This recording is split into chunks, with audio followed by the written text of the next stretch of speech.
Test, test, test.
Well, ladies and gentlemen, we welcome you to Cyclone Arena. Beautiful Russellville, I almost said Cyclone, Arkansas. Russellville, Arkansas and Cyclone Alley. This is the pregame show. Glad you're with us. This is Mountain Home Lady Bomber and Bomber basketball. It's about to take place. Lady Bombers about to play in a big game. They come into this 6-4 in conference play, and Russellville comes in 7-3. Basically, the Lady Bombers win this one. They're pretty much set to go off to Pine Bluff here in a couple weeks. I'm alongside my partner, Brad Coleman. Brad, it's going to be a good one. Yeah, it's going to be a good one. This is a big game for the Lady Bombers. You know, the win the other night versus Van Buren put us up 2 games on top of Van Buren. And so they are 4. They're the next team that's chasing us for that 4th spot. And all of a sudden they've, we're 2 games ahead of them, so they have to win to get a game ahead of us since we own the tiebreaker. So this game right here would put us at 7 wins. Van Buren would have to go 4-0 in the end of the regular season to be able to surpass the Lady Bombers. But here's the deal. Now that we're not happy just being in, these Lady Bombers aren't. They want to try to get a better seed. In this game tonight, if you can beat Russellville, especially by 10, you can maybe jump them in the seedings and tiebreakers and get that 3rd seed coming out of the West. Yeah, you still have an outside shot of maybe even getting the 2nd seed, but I believe that's gone. Yeah, that's gone out the window. That game at Siloam that we lost that one kind of wrapped that up for us. But this is a game that if you can win it, you can get that 3rd seed. And looking at the state tournament, that 3rd seed path is a little bit easier for sure than the 4th seed. Well, we're about a minute to go here in the warm-ups here. It's going to be a great ball game. They're about to do the national anthem. Hopefully we hear the band do it. Every time the band does it, it sounds really good anywhere we go. Hopefully, or the Chris Stapleton rendition that we heard at the Super Bowl the other night. That was actually pretty good. Yeah. All right, we're going to take a short little break, and then we'll bring you the starters and then bring you Lady Bomber basketball here on Classic Hits 101.7 and the Bomber Sports Network.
Tonight's first matchup is the 5A West Conference matchup featuring the Mountain Home Lady Bombers and your Russellville Lady Cyclones. Now let's meet the starters for the Lady Bombers. A 5'7" junior guard, number 10, Parker Husky. At guard, 5'3", senior number 11, Cameron Mullen. At forward, 5'11", senior number 23, Lauren Waymeyer. At guard, 5'11", sophomore, number 22, Layton Moore. And at guard, 5'10", senior number 24, Amelia Rubber. Lady Bombers are coached by Mel Leonard and assisted by Lindsay Leonard.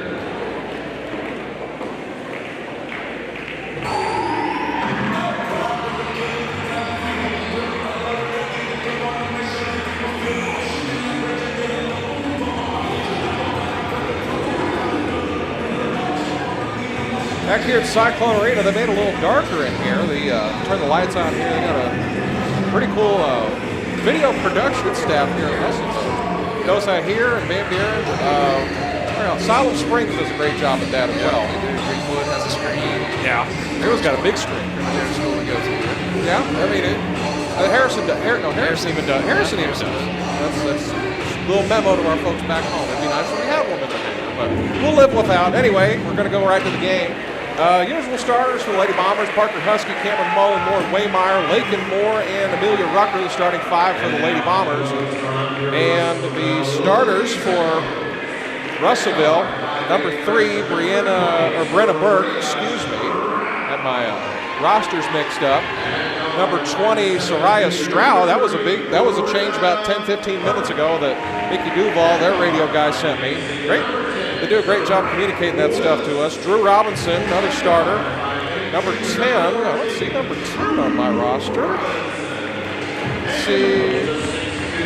Don't know who number 10 is right now, but Talia Ely, who was the one-man wrecking crew at our place. She's a stud for the Lady Cyclones. See if we can't figure out who number 10 is for Russellville. It might be in my notes somewhere. We got so much paper here. We're ready to go here in Russellville.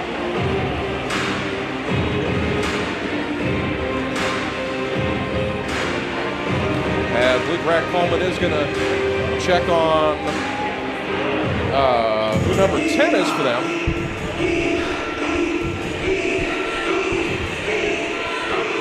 As we're ready to roll here in Russellville, Mountain Home in their road blues, gold trim, gold numerals, Russellville in their home whites, red and black trim and red numerals. Ball's in the air and it's controlled by Russellville. Did you get a name for that young lady, Brad? He didn't have it on here. Did not have it. Okay, I'm sure we can figure that out.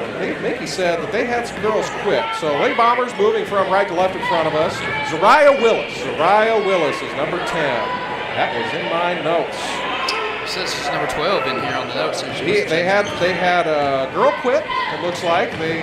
Kiera White will be number 23, so remember that. So she was in their rotation. And the shot on the way is no good. That was by Drew Robinson. And Lady Bombers have the basketball. The Lady Bombers starting off in our typical man-to-man. And one thing you're going to see with the Lady Cyclones is they're going to switch up defenses on you. They're going to start in a man-to-man right here against the Lady Bombers and see if we can take advantage of some of our pick-and-roll offense right here and maybe try to get down and get Ely and some fouls. Of course, Soraya Stroud, of course, she has taken number 20. I can't remember the young lady's name. Number 20 when they came to our place, blew her knee out. She did. She had a tough accident. And I think she ended up tearing her ACL or doing some problems. And she was a difference maker for them. She was a 3-and-D type girl and did a really good job for them. The shot is missed, rebounded by Russellville. First rebound of the game for the Cyclones as the shot is missed by Brenna Burke and rebounded by Lakin Moore. Brenna Burke's a girl that makes Russellville go. We bottled her up really well when we came out home. Unfortunately, Ely kind of got off on us and scored a lot of points. They were able to pull away late to see if we can do the same thing to keep Burke under control. So shot is missed, and it's going to go back to Russellville. Lady Bombers will set up the press, though. You know, coming off a week, I tell you that the Lady Bombers really are glad to be done with. 4 games in 7 days. As we rolled into Van Buren, which was probably the biggest game of the 4 that we played, our legs were dead and our shots were off. We weren't hitting shots, and we were glad to get that week over with. As the shot is good down low by Zariah Willis. New Jersey, first bucket of the game for her, and it's 2-0 Russellville. You see extended here 1-3-1. This is what Russellville likes to do when they make buckets. They're very similar to Siloam Springs. They're going to switch up a lot of defenses, but the one they'll lean on is their 3-2 zone. Sounds like Lakin Moore puts up the three. This one is missed, and it looks like Cameron Mullen's going to run this one down. She has it, and a fresh 35 for Mountain Home. Snap back to Husky. Between the circles now to the left side, Lakin Moore. Yeah, not really a game the Lady Bombers need, but if they get this one, it'll just be gravy on top as Mullen gets it down to Waymire. Almost lost the handle, back to Husky. 15 on the shot clock. Husky, mid-post, kicks it back out to Mullen. Mullen driving, dumps it down to Waymire. Kicks it, tried to get it to Rucker in the corner, but it was tipped away. Not a very good pass. Yeah, Lauren had her mind made up. She was going to try to kick that ball out right there. Her defender got around her. I think she'd have turned around. She could have got a little jump shot. See if Lady Bombers start getting aggressive looking at the rim. So 2-0 our score. Russellville with the lead here in Cyclone Arena. Beautiful facility here as they get down to Ely. Ely goes right to work, picks up right where she left off against the Lady Bombers. She's in the book for the first time. She loves that left-handed spin move. Ely does. So if you can trap off the back side of that when she turns that back, she's going to spin left probably 90% of the time. So Husky with the basketball met by a trap, and Mullen can't handle it. It goes out of bounds. It's another turnover for Mountain Home.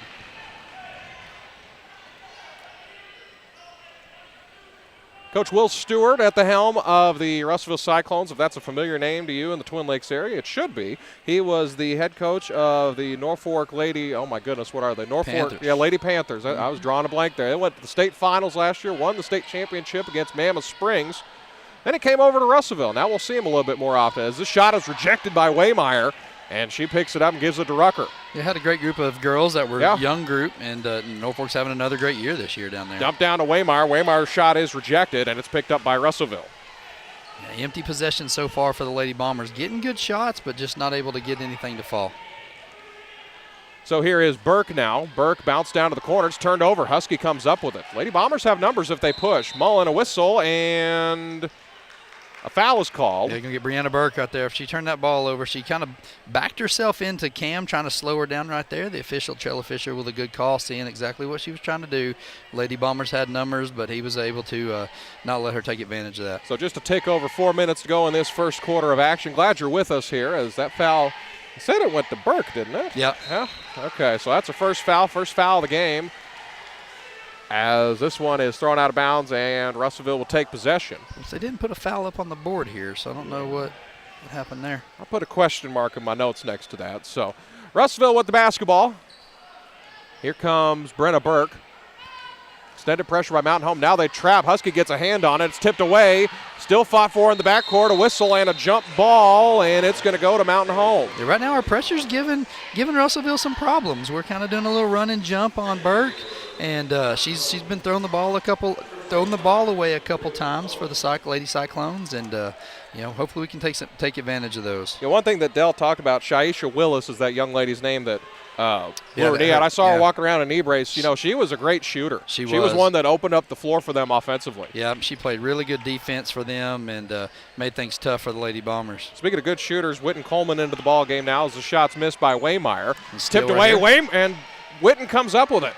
Coleman driving, kicks it back out to Rucker. Now she's going to give it back to Moore. Moore could have had the three. She'll pull up for the 10-footer, rattle around, falls in. Finally got one to fall there for the Lady Bombers. Had some good shots so far. We're able to finally get a shot to fall. 4-2 our score now, about 3:06 left in the first quarter of action here. As here come the Lady Cyclones. This is Willis. Willis bounced down to Ely. Wide back open over to Willis, and it's a layup. And Zariah Willis, who we didn't even know who she was about 5 minutes ago, has got 4 points already. So here's Rucker now. Rucker skipped back, almost got to Husky, but Waymire picks it up, and a whistle and a foul is called. I believe they're going to get Willis for this one.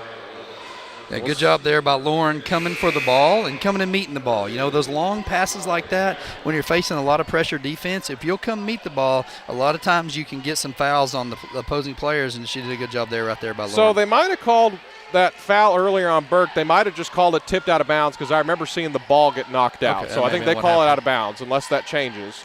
Rucker puts up the 8-footer, and that one's good. 6-4 our ball game now. Yeah, so there's only one foul for Russellville at the moment. That's what it was. I couldn't tell what he called over there. But well, the official put up an open hand, which means it's a violation and not a foul. This one's turned over, and Lady Bombers will get it back on the baseline. Yeah, we talk about sometimes on the pressure right here. It's always not about getting steals, but it's about speeding your opposing team up. Lady Bombers were able to speed up Russellville right there. They didn't get the steal initially, but they threw it out of bounds trying to make the cross-court pass. So Bailey Rittenberg will come into the ball game now. Husky, Coleman, Rucker, Waymeyer, and Rittenberg, the 5 for the Lady Bombers out there now. No substitutions as of yet. Well, actually, now they have one coming in for Russellville. Coleman with the basketball. 17 on the shot clock. Back to Husky between the circles. Coleman bounces to her right, gets the screen from Waymeyer. Down to 10 on the shot clock. Under 10. Coleman's going to drive. Gives it down to Rittenberg. Down to 4. I don't know if they know how many times left on the shot clock. Down to 2. Husky's got to put it up the shot clock buzzer. Hits the front of the iron, and it's rebounded by Coleman. Coleman driving inside. A whistle and a foul is called, and she'll go to the line for a pair of free throws. Yeah, good job right there by Witten, not giving up on the play. Sometimes when you hear that buzzer, you want to stop and not know what kind of going on. Witten did a good job of continuing to get that and getting that offensive rebound. So Soraya Stroud's called for the foul as this free throw by Coleman's good. That's the first bucket of the night for her. 3 different Lady Bombers have scored so far. Then we got Jayla Yonkers coming in the game, a 9th grader coming off of a Northeast District championship in junior high and coming up and getting some early minutes for the Lady Bombers. We'll see what she's made of as this free throw is missed by Mountain Home, and Russellville will come up with the basketball. Lady Bombers still in full court pressure after the miss. Minute 35 to go in this first quarter as it skipped ahead. Now it's 2-on-1 for Russellville, and the layup is good on the other end. That was by Drew Robinson, and it's a 3-point game once again. Yeah, Lady Bombers had a good job having a trap right there. That's where Brenna Burke is really good. She was able to throw over the top of that and able to get a layup for the Lady Cyclones. So Husky now back to Coleman across the timeline. Coleman's going to drive inside. Rucker, the offensive rebound, puts it back off the window, good, and it's a 1-point game again. Good job there by the Lady Bombers staying aggressive. Amelia coming off the offside and seeing that rebound. So 8-7 our score. Lady Bombers on the low side. Russellville with the basketball. They could go 2 for 1 here if they so choose. It's a term we don't hear a lot in high school. No, and that, as the shot clock stays around, this is the first year of it. I think you're going to start to see teams start learning how to take advantage of that. Once you get teams that play it as sophomores on up. As knuckleball is missed, as it was, couldn't tell who that was. The shot was Trinity Deal who shot that. Ball didn't even move in the air. No. But as Husky on the other end puts up the 3, this one is missed, and the shot clock will be turned off. Russellville with the basketball the remainder of the first quarter. Extended pressure by Mountain Home. Burke met by a double team. Burke's got to get across the timeline. That was about 8 seconds in, and now it's 2-on-1 running to the rim. Deal driving. Lost it. Has to put up the hook shot. This one is missed. Rebounded by Waymar. 12 seconds to go on the clock. Husky across the timeline, gives it to Rucker. She's going to pull up for the left wing. 3, got it! What a change of momentum right there. Good stop by the Lady Bombers on one end, leading to an open 3 on the other. 7 points for Rucker, and that's going to do it for the first quarter. So here in Russellville, hot start for the Lady Bombers as it is 10-8 as we head to the second quarter of action. You're listening to Lady Bomber basketball on Classic Hits 101.7 and watching on the Bomber Sports Network.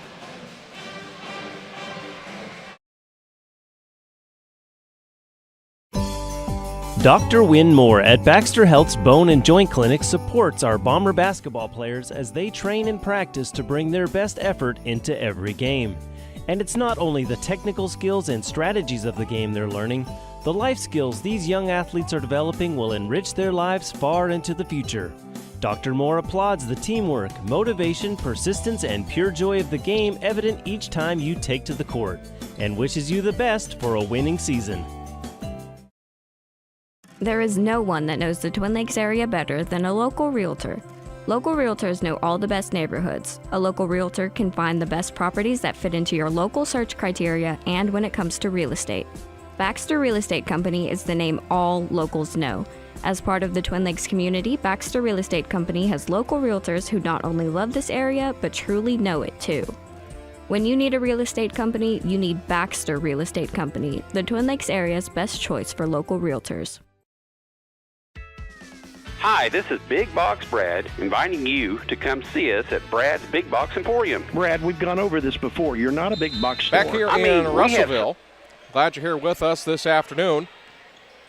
Lady Bombers with the lead at the end of the first quarter. I believe they were down 6 at the end of the first quarter in Mountain Home when they last met. Of course, it's a way different looking ball club than the Lady Bombers saw 3 weeks ago. It is. We're going to sit back in our patent defense right now. They're going to sit back and wait. And Lady Bombers, this will be advantage Lady Bombers.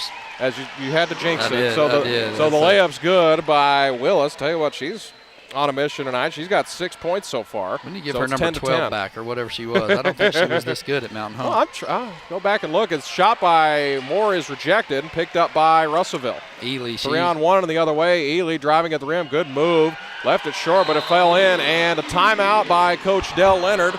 He wants to take a 30-second timeout, and we'll take one with him. 7:17 to go here in the second quarter. Lady Bombers find themselves down 12-10 here on Classic Hits 101.7 and the Bomber Sports Network. Use the smile to change your world, but don't let the world change your smile. Coleman Family Dentistry is a proud supporter of the Mountain Home Bombers. A family-friendly dental office providing the state-of-the-art clinic, Coleman Family Dentistry is dedicated to you, your health, and especially your smile. With locations in Mountain Home and Cotter, there's every reason to book your appointment today. Call 870-424-4670. Go Bombers.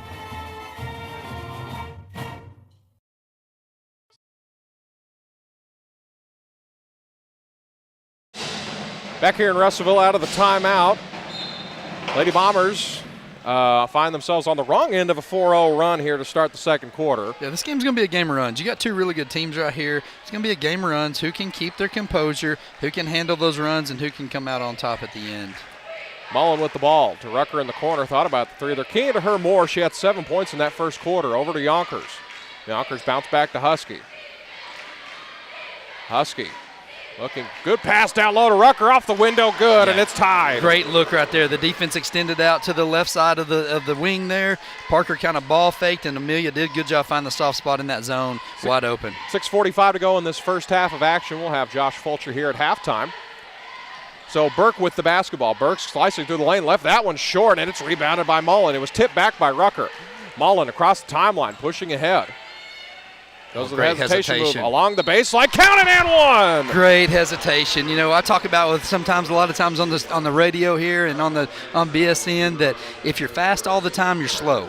Right, you have to be able to change speeds, and Cam did a great job of that right there. She was able to back out. As soon as that defender picked her head up, Cam attacked, went around, and was able to get the hoop and harm. 14-12 our score. Lady Bombers trying to push this one to a 3-point lead. Mullen, free throw, missed it off the back of the iron. It's rebounded by Russellville. Burke with the basketball now, and it's turned over. Yeah, Mullen comes up with it. Witten does a good job coming behind and getting that steal a lot of times on those girls. Mullen's layup was blocked by Ely, and she'll kick it ahead. Thrust it ahead, and as it's knocked out of bounds, Mountain Home will have the basketball again. Yeah, once again, Ely just kind of everywhere. Too quick. Yeah, but Ely is a tough handle.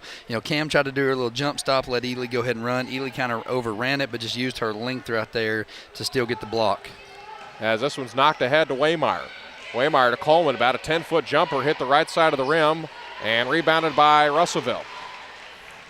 Russellville pushing ahead. Willis lost the handle. Coleman almost got a hand on it. And a whistle, and Will Stewart wants a timeout. He's going to draw some up here. 5:53 to go here in the first half of action. They'll take a timeout. We'll take a 30-second one with them. This is Lady Bomber Basketball, Classic Hits 101.7 and the Bomber Sports Network.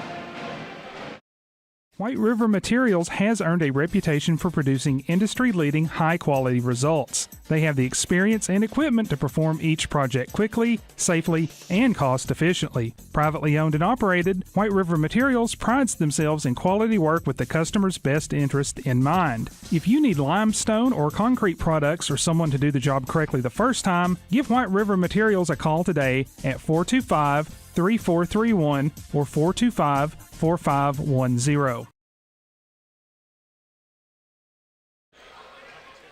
Well, back at Cyclone Arena, again out of the timeout, Russellville going with the same 5 they had out there. And the Lady Bombers want to try to mess this game up as much as they can, try to muck it up for Russellville. Yeah, we switched into a zone right here. Hadn't seen that from the Lady Bombers much this year. As Willis missed the jumper. No, that wasn't Willis. Excuse me, that was Stroud. Missed that one, and it's rebounded by the Lady Bombers. Moore driving along the baseline, and a whistle and a blocking foul is called. as they're going to give that to Stroud. Soraya Stroud, excuse me. It'll be her second foul. So Amelia Rucker steps back in. She'll replace Lakin Moore, get her a breather. 5:33 to go in the first half.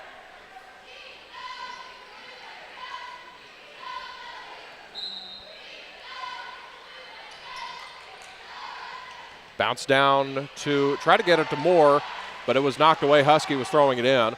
5:29 to go in the first half. Russellville with the basketball. Lady Bombers in the lead, 14-12. Yeah, right there you saw Ely bringing the ball up the floor. Anytime you can see that for the Lady Bombers, that's a win. Yes. You want her expending energy, bringing that ball up the floor, and not going down and getting offensive rebounds like she did on the first game against us. Try to get down to Ely, was tipped away. 3 Lady Bombers on her. She still hits a jumper over them, and it's 14-14. And that's why you want her getting tired bringing the ball up the floor, because she can do that to you. Yes. She's got 6 points so far on the evening. Husky with the basketball. Skips it back to this side to Mullen. Top of the key to Moore. 3-pointer by Husky on the right side. Count it. 3-pointer by Parker Husky. Her first points of the ball game. The Lady Bombers are back up 3. You know, you're starting to see it now, Dylan. Our shots are starting to fall. Our legs are under us after that tired week, and we've already seen a couple threes that just were a little short or a little long. The last game we played, go down for the Lady Bombers. If we start shooting well, that bodes well for us. As this jumper is missed by Stroud on the other end, and Lady Bombers are pushing. 2-on-1 at the rim. Mullen bounced down to Waymire. Waymire got a hand on it, kicks it back out. Rucker tees up the left side. 3 back-to-back threes for the Lady Bombers. And it's a 6-point lead. Get a foot in the paint and kick it out to the step-in 3. Great offense right there. Good job by Lauren, pivoting, being patient on the post, hitting Amelia, stepping in wide open for that 3. Willis with the basketball across the timeline to Robinson. Robinson to Ely in the right corner. We're fine with her having the ball there as it's bounced up top to Burke. 20-14 Mountain Home right here. It's a great lead. Yeah. If you can continue to chip away and just to build this lead here and make it tough on Russellville on the defensive side. So 3-pointer on the way from Willis. She's got it. Tell you what, she's been the hot hand. She's got 9 points tonight. Zariah Willis cuts the lead to 3. She's got 9 points right now. 3:36 to go in the first half. I think you'll take that, right? Yeah. You'll take Willis taking that shot, even all into the second half right here, because I don't know that she's going to continue to the percentage that she's at, make that shot. Zariah Willis wasn't even on the roster that we have the last time they played. She might be one of the more talented freshmen that they called up. They called out about 3 as Russellville has the ball again. It was a turnover on the other end by Mountain Home. So Ely with it back to Willis. Tell you what, she's not playing like a freshman. No, she's playing well right now. So Russellville going to run some clock here. Brenna Burke going to hold the ball at half court. Now she's going to put it on the deck to the right side, back to Willis. Gave a look at Robinson posting up on the right block, but now it's packed up to the top. Bounce down to the low block to Ely. Ely met by a double team, kicks it out this way. Willis, and it's a shot clock violation. Yeah. That's a great defensive possession there by the Lady Bombers. They wanted to try to feed Ely down in the post. I think it was Parker that came behind, watching her, taking away that left-hand spin. That's where she likes to go. When you see us trap her, we're going to come from the backside on that left side. She tried to turn. As she did, she couldn't. She kicked it out. Shot clock violation. I'll tell you who'd be excited about a shot clock violation is Zach Hutchins back at our place. He's That's a right. shot clock guy. Anytime it's a shot clock violation, he feels like he's excited. Rucker puts up the 3. This one is missed. Rebounded by Anna McCarn, fresh in the game. And it's a new 35 as Moore turned it over. And Lady Bombers are on defense now. Burke with the ball. Working against Yonkers, the freshman. Now back to Moore. Jumper on the way. This one is missed. Deal airballed it. It's rebounded by Yonkers. Great pass ahead right here. Yonkers to Rucker, and it's knocked out of bounds. It's going to be turned over, and Russellville will have the basketball. He's kind of fumbled it around, but I think it was last touched by Amelia, Yeah. so I think that's the correct call. Yeah, that pass. That hurts, though. Great look there by Jayla. That's where a freshman coming in, as you get a little stronger, get in the weight room a little bit, that pass gets there about a half a second sooner, maybe it'll lead into a layup there. 2:11 to go. Russellville going the length of the floor. They'll inbound under the opposite basket. Lady Bombers still extended pressure. It's extended man, it looks like it is. So here comes Willis, bouncing along this side, goes to the middle of the floor. Gives it down to Ely, back to Drew Robinson. She'll put up the 3. This one's missed. Jayla Yonkers, another rebound. Yeah, we'll live with that shot right there. We'll live with that shot all day long if you're a Bombers fan. Back to Mullen. Mullen looking. Now she's going to give it back to Yonkers, top of the key. Man, she should have shot that one. Yonkers going to work back to the right side. Yonkers looking. Now she's going to put up the three. This one is missed, and it's rebounded by Ely. Tell you what, don't mind her taking that shot. She can make that. Absolutely, and that's one you just want Jayla not thinking. When she goes to score and not thinking, she can be an elite scorer. Should be a 10, should be a 10. 10-second violations call. Lady Bombers forced the turnover. They just were in no hurry to get it across the timeline, and it bit them. And it was a 10-second violation. So Soraya Stroud will come back in for Russellville. 20-17 our score. Lady Bombers on the high side as it's inbounded to Husky. Husky will walk it up. Minute 20 to go now. Husky back to this side to Mullen. Mullen looking, directing traffic, telling Yonkers to get out of the way. Now she's going to bring it back to this side. Down to 16 on the shot clock. Mullen bounces to her right. Gives it back Husky, top of the key through the elevator screen. This one is missed off the back of the iron and rebounded by Russellville. Under a minute to go now in this first half. Little wrinkle in our offense there that we normally run. We usually run that elevator screen right there, and, we ran a little wrinkle there that they cheated on, and Parker just swung off the offside right to the top of the key and was able to get the shot. Well, Anna McCarn tried to step in the passing lane and pick that one off, but she is whistled for the foul. That's the first foul of the game for the Lady Bombers, which is really good. You gotta like that aggressiveness by Anna right there. You don't mind her going for that steal, because if she gets a hand on it and knocks it forward, that's 2 points for the Lady Bombers. Looked like a safety going over the middle there. Yep. So Russellville with a fresh 35 there. I had to double check to make sure that was the first foul for the Lady Bombers, and it's what the board says too. And a whistle and an offensive foul. They're going to give that to Brenna Burke, It'd be her second foul. That's a big one for Russellville. That's the 5th foul for them. And that's the second foul on Burke, who looks like they're going to leave out there. That's the first foul. That's the one we were wondering about earlier. So she's only got 1 foul. Still the team's 5th foul. Mullen fires it to Waymar in the corner, back to Husky. Skips it to Yonkers, left corner 3 on the way. This one's missed, but it's rebounded by Burke. Shot clock turned off now. 23 seconds on the clock now, down to 20. Burks, they're probably going to hold for the final shot. That bit them the last quarter. Yeah, when they went too early and Mountain Home was able to turn it into a 3 right here. You see Coach Stewart saying wait and directing traffic down here. So it's bounced back to the near side. Now it's skipped back to Burke on the far left wing. She puts up the deep 3. This one's good. And the ball game is tied. And that's what it'll be as we head to halftime. So Brenna Burke gets her first bucket of the ball game. We'll head to the halftime break. The score is 20-20. Hadn't decided anything yet in this first quarter, but in this first half, you'll live with that shot. It's 28 feet out there. Yeah, it is. That's when they kick out there and she hits a shot. If she makes it good, Coach Leonard's not happy with the closeout that we had. However, we're at halftime on the road with a tie game and a big game for the Lady Bombers. You'll live with that half. So we'll take a break here, and then we'll talk to Josh Fulcher here at the Central Heating and Cooling halftime show. Lady Bombers tied with Russellville 20-20. We played a half. We'll bring you the halftime show and the second half here on Classic Hits 101.7 and on the Bomber Sports Network.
St. Mary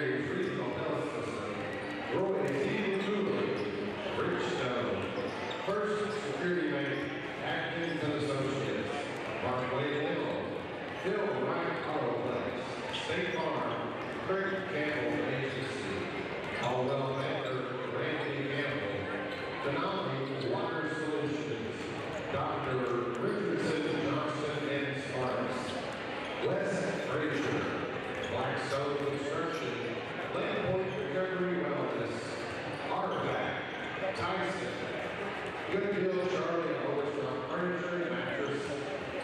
And once again, those are our outstanding basketball Hoosier Club sponsors. The guy with the ball right now? Yeah. This dude? Yeah, he's bouncing. I wish he do it again. I wish he do it again.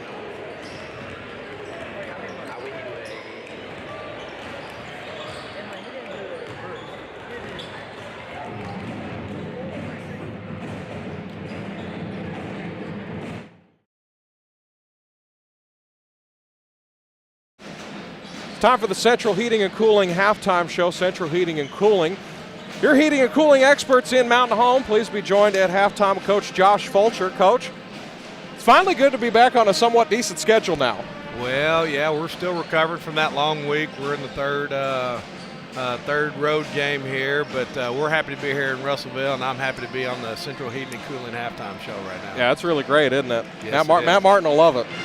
So, you mentioned that you had a pretty long week last week. You had 4 games in the span of a week, but really you haven't been on schedule the last 2 weeks. Yes, and we kind of, that's just what it is. It's always seems like at the high school we're always on some kind of weird schedule, so our kids are kind of used to it, but it just makes it the travel that goes in with that, the kind of the physical and the emotional drain of playing Harrison on a Tuesday night, and then coming up short against Harrison, and then got to get on the bus and go to Greenbrier, and then at Van Buren on Friday. But that's behind us now. Oh, yeah. and we know what we need to do, and our everything is looking forward here to Russellville. We gave up we took a nice early lead against Russellville, and really just kind of played on our heels for about 3 quarters, and Russellville come back and beat us. And we had opportunities we didn't cash in on, and we're here to kind of rectify that. We didn't play our best. Now, one thing about Russellville is they're playing a lot of different kids, and the team, I've always liked their team. They got great length. Oh my goodness! I mean, this is a big basketball team. Guards are big. I mean, they have, their starting lineup. They have, one kid under 6'4", but he brings some. He's bringing a lot of shooters off the bench. Yeah. He wasn't doing that earlier, and that's going to pose some problems. But that's a challenge we look forward to. Well, I think you mentioned this. I forget who you were talking to, but you said you thought Russellville had as much talent as anybody in the conference. Oh, absolutely. I think you're talking to Coach Stewart at Siloam about that. Well, and many of the coaches, and this is a really good league, and this is a really good. Golly, you just love it. I was talking to Coach Morgan earlier, Russellville's coach, and just if you don't bring it night in the West, anyone can beat you. Anyone can beat you. We saw that the other night. We saw Greenwood beat Harrison. Greenwood hadn't won a game in conference, but they've been so close. Been really close. And then the seal finally broke at Harrison. They're physical. They're well coached. Coach Husband does a great job, and but that's the thing is I really like all the pieces that Russellville has. I think they've got a team that can make a nice little run, and they are making a run right now. They're kind of positioning themselves pretty good, but we just got to make sure that we're a major roadblock in their way. That'd be real good to have. So, well, how the boys look? Good 2 days of practice before we got here? Oh, yeah. Our guys are, they're resilient kids. They work hard. They do everything that we ask them to do. We just need to just kind of finish up, tighten up some areas. If we can just get play with a little bit more poise down the stretch, make some shots. Man, I mean, we're doing. You're right there.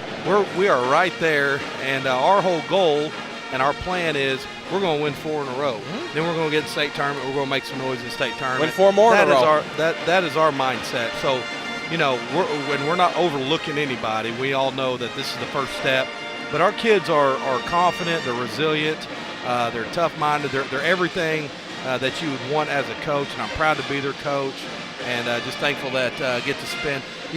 We got 2 weeks left, and we just want to do everything we can to spend a little bit more time with these guys. To get to a 3rd week too. And, yeah, it's a 4-2-1 situation. 4 games in 2 weeks to get 1 magical week at it. And it's here. This is our postseason time, and we need to make a run. And we need to make a run here in about 45 minutes. Should be a good one tonight. Mountain Home and Russellville will take place about 45 minutes. It'll be after the girls' game. Again, 20-20 our score here. Coach, really appreciate the time here at halftime. Well, hey, we've got a tight ball game here. I expect Coach Leonard to go in there and come up with a great game plan for this second half and finish these Lady Cyclones off. That's why he's the GOAT. That's right. That's right. Decon, I appreciate all you do, my friend. Go Bombers. Yes, sir. Go Bombers. So that was Coach Josh Fulcher at the Central Heating and Cooling halftime show. Check a few stats for you real quick for Russellville. Brenna Burke hit that 3 at the buzzer. She's only got 3. 2 points, Drew Robinson. 6 for Talia Ely, who I believe had 14 in the first half, first time we played them.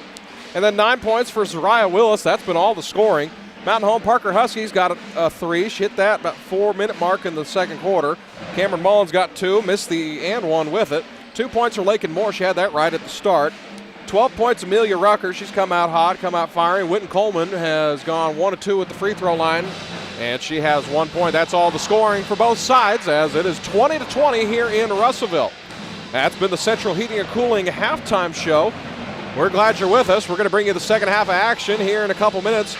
This is Lady Bomber basketball on Classic Hits 101.7 and the Bomber Sports Network on YouTube. We'll have the second half coming up shortly.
Well, we're back here out of halftime here on Classic Hits 101.7 and the Bomber Sports Network. Glad you're here with us for the third quarter of action.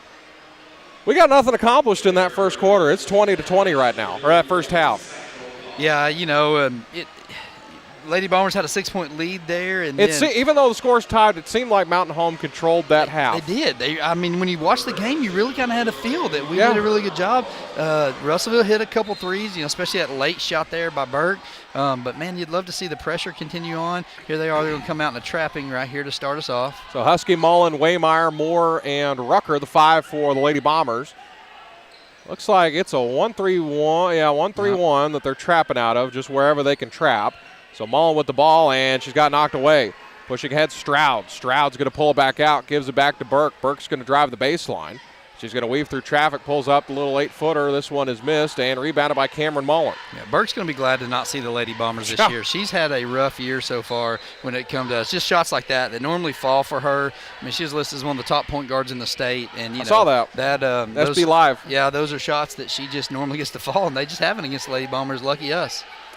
So the ball was knocked away. Lady Bombers will throw in under their own basket as it's even into Husky. Husky back to the right side, Mullen. She thought about the three. She's going to put it on the deck, drive to the middle. Pulls up, little 8-foot turnaround. Jumper's good, and Lady Bombers have the lead. She went right into the chest of Burke right there. Burke backed off. Nice little turnaround floater by Cam. So extended pressure by Mountain Home. Full court man as it's inbounded to Willis. Willis back down as they try to get Ely. Tipped away. It's touched by Ely, and Mountain Home will get the basketball. Good hustle there by Parker on that offside guard. The rule of thumb on the press that we've got, if the ball goes over your head as an offside guard, you sprint to the offside block. Parker did a great job right there, getting a hand up, not allowing Ely to catch that ball and gaining possession for the Lady Bombers. Fresh into 1 minute into this third quarter here. As Mountain Home with the ball, Husky bounce it down to Waymire. Waymire tried to get the backdoor pass to Moore, but it was covered. As the three-pointer on the way by Mullins missed, and it's rebounded by Willis. Looks like Russell was in a triangle and 2 here. They're going to stay zone in the middle, and they're going to play man on Lakin and Amelia. I'd have to see it again, but that's what it looked like. It sure did. They were unless if they change every possession, that's another thing that Russellville could do. They have so many defenses they could switch to. They definitely weren't in that trapping 1-3-1 right there. Yeah. So they get down to Ely on the low block. Ely's turnaround jumper won't go. Offensive rebound on the way by Robinson is good, and the ball game is tied. I'd like to see the Lady Bombers have a good third quarter. We've struggled in third quarter the last few games here. See if we can extend this lead going into the fourth and let our defense do work in that fourth quarter. So Drew Robinson with the bucket. She's got 4 points. 6 minutes to go in the third quarter. Mullen bounce to Lakin Moore. Steps through, back to Mullen. To the left side Husky. She'll pull up 15-footer. Got it. Yeah, those and shots. Lady Bombers have the lead. Those are shots right there that were not falling here from the Lady Bombers in our last few games that are starting to fall because we've got our fresh legs underneath us. So Russellville will throw in. Ball got away. The referee handed back to Russellville. As this is Willis driving up the middle of the floor. Unimpeded all the way to the rim, and it's tied again. Okay, what's Zariah Willis got 11 points in this game so far. Not bad for a freshman. Not bad for anybody. As Mullen has the ball down to Waymire. She's going to bounce it. Gives it back to the far side to Husky to the corner, Rucker. Rucker low post to Moore. Moore a couple dribbles. Goes in a circle, tried to get it to Waymire in the corner, but it's knocked out of bounds. Last touch by Russellville. Yeah, when you see Lakin's game progress right there, that move right there, she'll pump fake out. Whenever it does, she'll spin move and do a nice little scoop shot on that left side. I think she had it right there. I think it's what Coach Leonard's telling her to kind of look at that. 14 on the shot clock here. Lady Bombers with the ball. Husky between the circles. Gives it to the left side, Mullen. Screen from Waymire. Mullen inside to Moore. Moore's going to go to work off the window. Rattle around, wouldn't go. And Ely with the rebound. Yeah, good position there by Lakin. Just unable to get that shot to fall. So Russellville with the basketball. Brenna Burke met by a Lady Bomber double team. They get it ahead to Willis. Willis kicks it to the left side to Stroud. Stroud back to Burke. Burke between the circles, now moving to her right. Gives it back to Stroud. Stroud looking back to Willis. Willis back to Burke to Ely on the low block. Going to work, good little spin move, missed that shot. As it's rattled around, she throws it back up in the air and she's fouled, and she'll go to the line for a pair of free throws. You notice what happens when Ely cannot spin left, right? Mm-hmm. She's missed those block shots. I think that's 2 or 3 in a row. She doesn't know how to spin right there and do that, and we've done a good job taking that away from her. You know, we just got to get that offside rebound and not let her go grab that over the top of us. It's funny, we were loading up, head out of here as this free throw was missed, and Anna McCarn, Whitten Coleman will come in for Mountain Home. Coach Leonard was talking to her as they were about to load up the bus, describing on when he says to take away her right hand, how to guard her on the post. Yeah. Just a quick review, and she did exactly what she did there. It was just bad luck and a bad bounce for Mountain Home, as second free throw is good by Ely, and Russellville has the lead again. But that's something that they talked about. Yep, and that's what film does for you. Coleman, little floater, is missed mid-post. McCarn had a hand on the offensive rebound, but it's tipped away. Russellville comes up with the basketball. We've had some good shots in the paint right here this quarter that we've not been able to get to fall up. And Lady Bombers got to do a better job finishing those at the rim. Willis in the corner, back down to Ely. Ely's going to turn around for the jumper. This one's missed. Rebounded by Anna McCarn. Once again, made her spin right, and she misses that shot. I don't know what it is about her when she likes to spin right. She feels like she can't finish, but when she spins just left, it's pretty much automatic for her. So Husky will set the offense now. 24 on the clock. Back to Mullen. Gets the screen from McCarn. Mullen drives to the middle, kicks it back to Coleman in the corner, back to Rucker. Rucker loads up the right wing three. Got it. The Rucker shot is on tonight. She's doing really well for the Lady Bombers, scoring right now when we're having a tough time getting the ball in the hole. See, that is 15 points for Amelia Rucker. She had a quiet game against them, but now she's caught fire here in the second and third quarter against Russellville.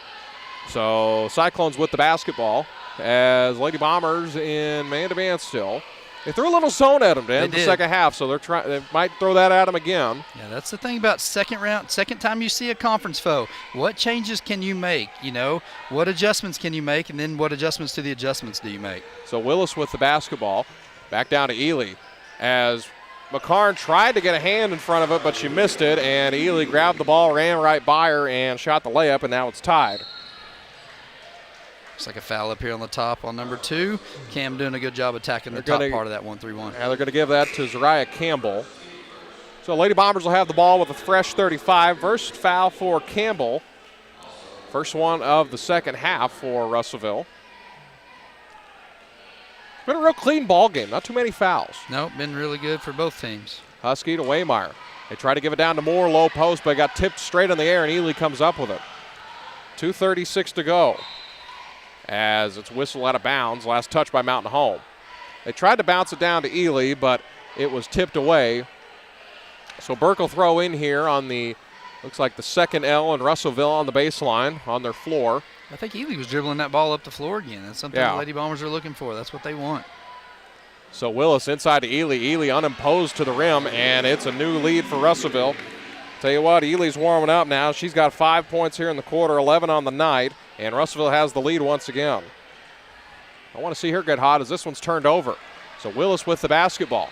Willis pushing ahead, driving inside to the rim. Knocked away, Waymire with the rejection.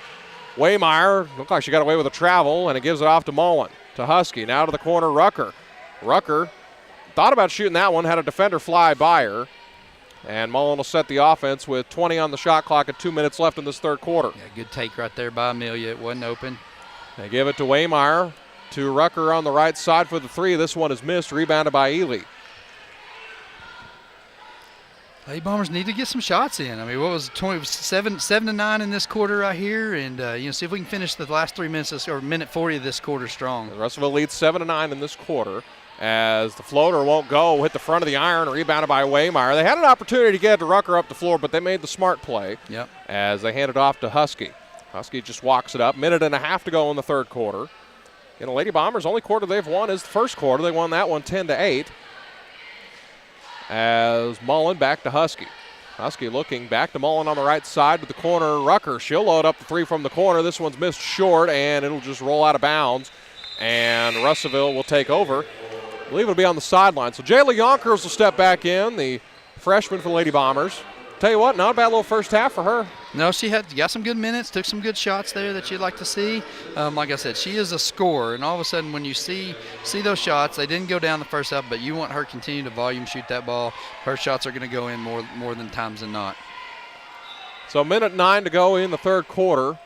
Again, first game of 2 tonight. Bomber boys will be playing after, and as close to a must-win as a 5-second call right on the baseline.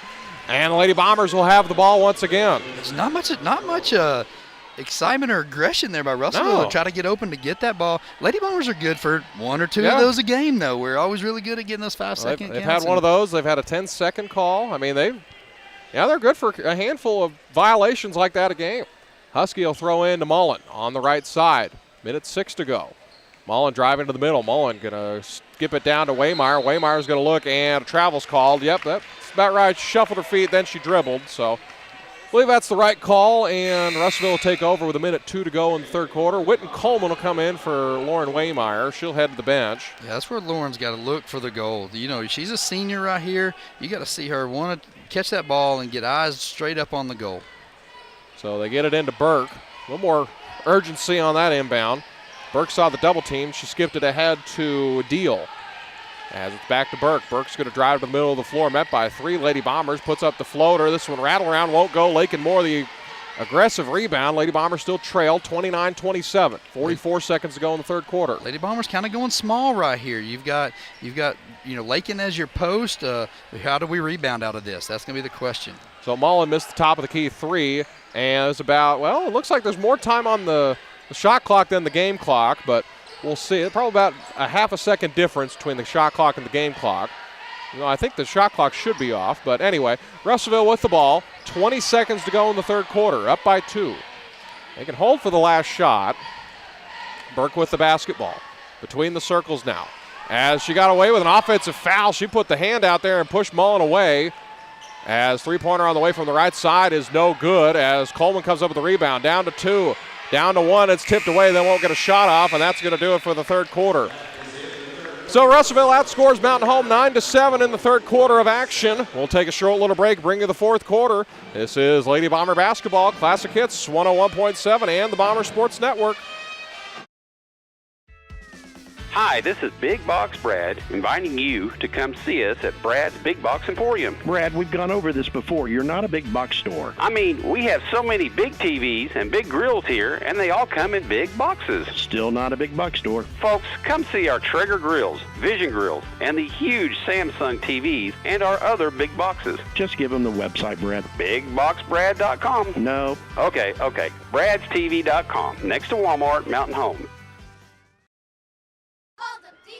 Community banking means investing in our community. At Centennial Bank, we invest our time and energy in helping our friends and neighbors grow, explore possibilities, and achieve their dreams. We proudly sponsor the student athletes of the Mountain Home Bombers. So whether you're in the game or in the stands, we support the things that mean the most to you because you mean the most to us. We're Centennial Bank, Arkansas's community bank. Member FDIC.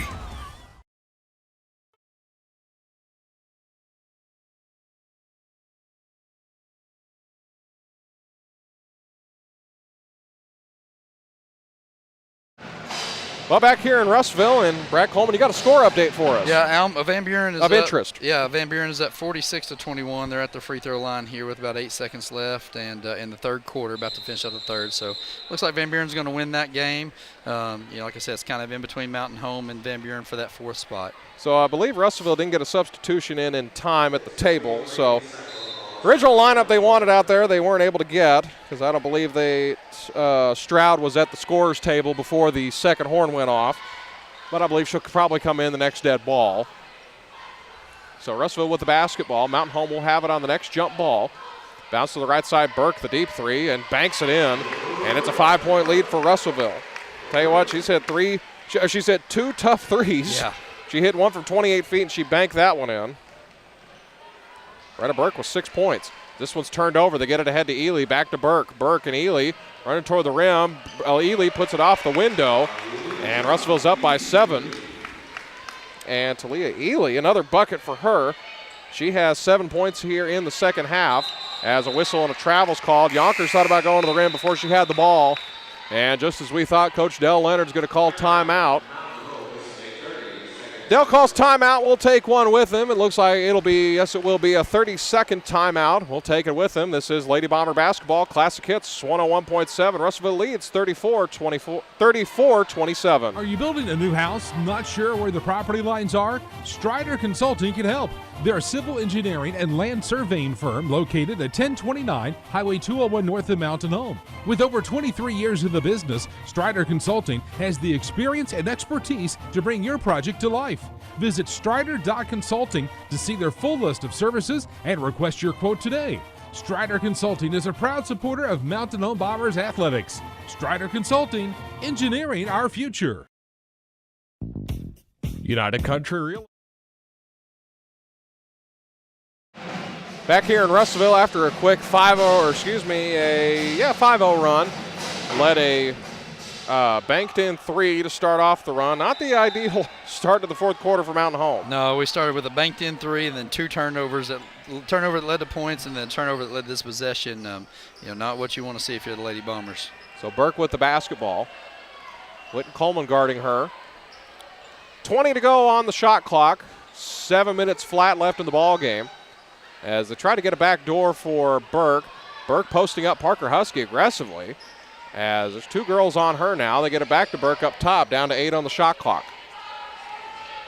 Down to 5 on the clock. Husky guarding her. Now to the right side. Willis puts up the deep 3 from the 28-foot line as it's an offensive rebound to Russellville, and they'll have a fresh 35. You couldn't start off any worse in this fourth quarter here. Like I said, banked in 3, 2 turnovers, and now a great defensive possession leading into an offensive rebound for Russellville. So Burke going to set the offense. Husky within an arm's reach of her, try to get the 5-second call started. 6:20 to go in the fourth quarter. Get down to Ely. She had 4 Lady Bombers around her. And a whistle and a displacement foul Looked like Lauren was leaning on her before she got the basketball, so they're going to give that to Lauren Waymire. It'll be her second foul. Again, only 3 fouls in the ball game for the Lady Bombers, so no foul trouble so far. Lauren's got 2 fouls as this turnaround jumper is no good. Rebounded by Waymire. Once again, a spin to the right by Ely and a missed shot. Rucker has it. Rucker's going to drive along the baseline. They left her go, and she'll put up the floater, and it's a 5-point game. It looked like she shot faked, and everyone just went by her. Just went over to the other side. Yeah. She looked up and said, hey, there's a lane open. Let's go, and went in and made the shot right here. So 34-29, Lady Bombers have cut it to 5, under 6 to go. Burke with the ball, guarded by Coleman. It's Husky, Coleman, Rucker, Waymire, and Moore. The 5 for the Lady Bombers out there. Burke goes to the spin move, goes to her knees, and it's a travel. A little too good of a move. Yeah, she faked her own That looked out. really smooth, though. Yeah. Burke's a smooth little guard. She's real crafty. She's shifty, yeah. She's shifty. Reminds you kind of a lot of Blaine Tate if you watch the boys' game. Yeah, and that's a good comparison. Yeah. We'll have to deal with her next year. She's a junior. As this one's turned over, Husky tried to get it down to, I believe, Rucker or Waymire on the low block and a whistle, and they're going to call a foul on Lauren. It's going to be the 3rd foul on Waymire. Looked like one official was ready to call a jump ball, but the official on the baseline had, I believe he might have had a push. Yeah. That's what he signaled at least, but I could see it. It's okay call. Russellville comes over with the ball. Baseball pass ahead to Ely. Great job by Burke to get that ahead.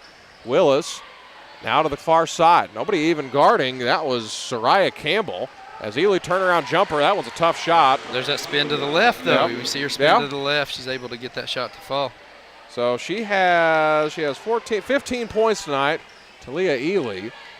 Back to Lake and Moore across the timeline. Moore kicks it to the corner, Waymire. Waymire skips back to this side, Husky from the right wing. The three-pointer, rattle around, won't go. Waymire, the offensive rebound, puts it back home. And we have a whistle and a timeout by Dell Leonard. It's going to be a 60-second timeout. We'll take a break. 36-31, Lady Bombers trailing with 4:48 to go in the fourth quarter of action. You're listening to Lady Bomber Basketball Classic Hits 101.7 and watching on the Bomber Sports Network. Mountain Home High School's Navy Junior ROTC advisor, Chief Williams, speaks about Navy Junior ROTC. Navy Junior ROTC is a citizenship development program where we help teach high schoolers personal responsibility, self-discipline, how to be a good custodian to the community that they're part of, how to give back to the community. And we do it based on military training, but it's not a recruitment tool for the military. KTLO Classic Hits in the Boot is proud of all our Bombers. ASC Warranty is proud to support the Mountain Home Bombers. ASC Warranty provides dealers with vehicle protection plans for any vehicle in their inventory. ASC Warranty's greatest assets are the people that make up the ASC team. The work ethic and dedication to consistently superior services provided by all of their employees are second to none. ASC Warranty is proud to say the Bombers have the same values. ASC Warranty is one of your biggest fans. They will be cheering you on every step of the way. Go Bombers!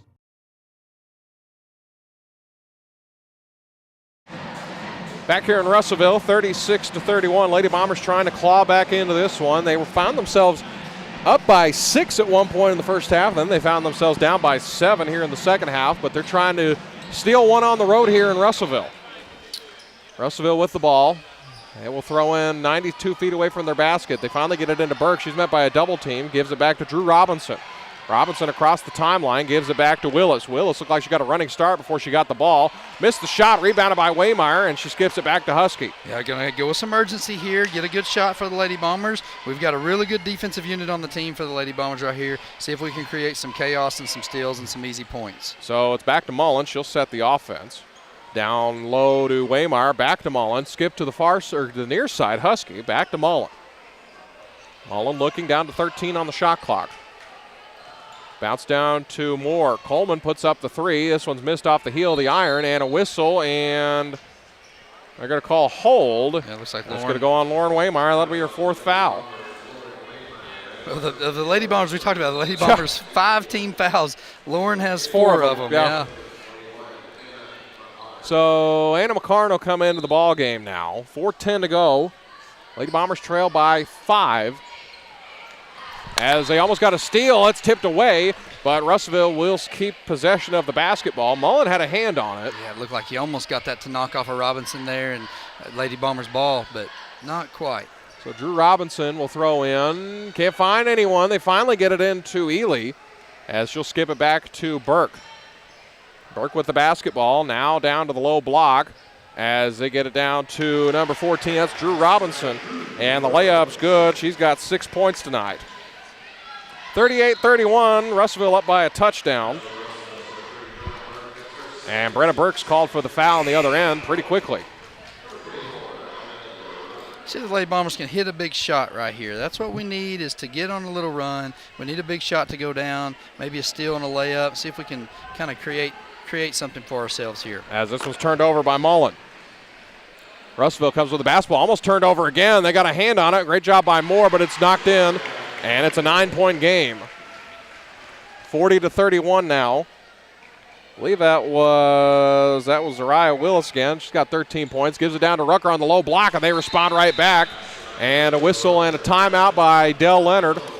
We'll take one with him. It'll be a 60-second timeout. 3:25 to go here in the ball game. Lady Bombers trailing 40-33. This is Lady Bomber basketball on Classic Hits 101.7 and the Bomber Sports Network. Since 1965, Harold Tucker Auto Parts has been serving the Twin Lakes area. Thank you, Twin Lakes area. See Harold Tucker Auto Parts for parts both foreign and domestic. From parts for automobiles to parts for mowers. They have custom-built hydraulic hoses and welding supplies too. Open Monday through Friday, 7:30 to 5:30. Harold Tucker Auto Parts, your bumper-to-bumper auto specialist. Family-owned and 3 generations strong. Harold Tucker Auto Parts, proud to sponsor the Mountain Home Bombers. 810 South Street, Mountain Home, 425-5040. It's time for families to enjoy the school sports scene once again. Everyone from Knox Orthopedics at number 3 Medical Plaza wishes our many area athletes not only a winning season, but an injury-free season as well. If the unexpected should occur, however, Knox Orthopedics' 4 highly qualified orthopedists, Drs. Knox, Rawls, McConnell, and Franklin, can evaluate, diagnose, and successfully treat your injuries to get you back doing what you love sooner rather than later. Yes, they can fix that. Check them out at knoxorthopedics.com. Back here in Russellville, 40-33 our score. Lady Bombers down by 7, 3:25 to go here in the ball game as they run the baseline. Burke gets it in. Actually got away with a travel, but they're going to give it back to Willis. Willis across the timeline. Looked like she got away with a travel as well as Robinson drives in, lost the handle. Whitten Coleman with the basketball. As Lady Bombers will set up, 3:10 to go. We need Lakin to see one go in right here and have a little hot shot streak that Lakin normally has. As Coleman will skip it, or Coleman gets it. As there's a whistle and a foul is called.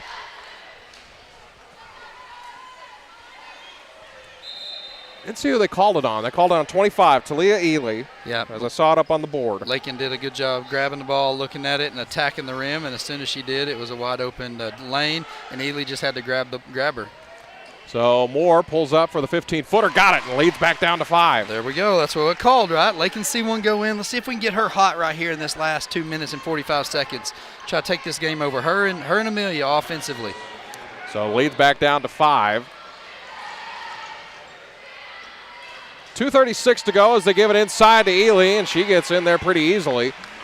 Remember, that was against Waymire. Waymire's got 4 fouls. Yeah, it doesn't matter how many times you score. If you can't get a stop on the defensive end, it's going to be a long night. So Husky back to Mullen. Mullen skips a mid-post free throw line jumper from Moore. Rattle around, wouldn't fall in. Burke with the rebound. So it's skipped ahead, and Russellville's going to run some clock down. Yeah, be smart for them. Let Mountain Home's got to get out, put a lot of pressure on them, see if we can get some easy turnovers. They're in no hurry here. Burke driving, slicing through the defense. Scoop shot good. What a good little shot by Brenna Burke. She's got 8. That was one of the easier ones she's had so far. As Husky, left wing 3, got it. Leads back down to 6. It's a 2-possession game. Parker Husky from downtown, she's got 8 points. Russellville with the basketball. Burke, minute 40 to go. As a whistle and a foul, Lakin Moore's whistled for it. Mountain Home's going to have to extend this game now. We're going to have to get in. We're going to have to start fouling quite a bit, put them at the free throw line, hope they miss some free throws. So that's the 5th foul on Mountain Home. Russellville has 3 fouls. Yeah, that's one of the drawbacks of, as Bailey Rittenberger come back in, that's one of the drawbacks of a clean game. You got to do a lot of fouling late if you're trailing. But if you utilize it right, you can go in and try to get some steals. Don't just foul to foul. Go to foul to try to grab the ball. Maybe you can get some easy steals right there. Lady Bombers switch everything on the inbounds, but it's still inbounded to Burke in the backcourt. Burke against Mullen. Mullen hounding her. That'll be the 6th foul against the Lady Bombers. So now Russellville will be in the bonus the remainder of the ball game. Trying to figure out who you'd want to foul on Russellville, but they've only shot 2 free throws, and Ely went 1 of 2. So I assume Coach Leonard would have the answer to that question, or Lindsay would, but Brenna Burke with the ball now as a whistle and a foul. Yep, Drew Robinson. I believe she was 2 of 3 from the free throw line.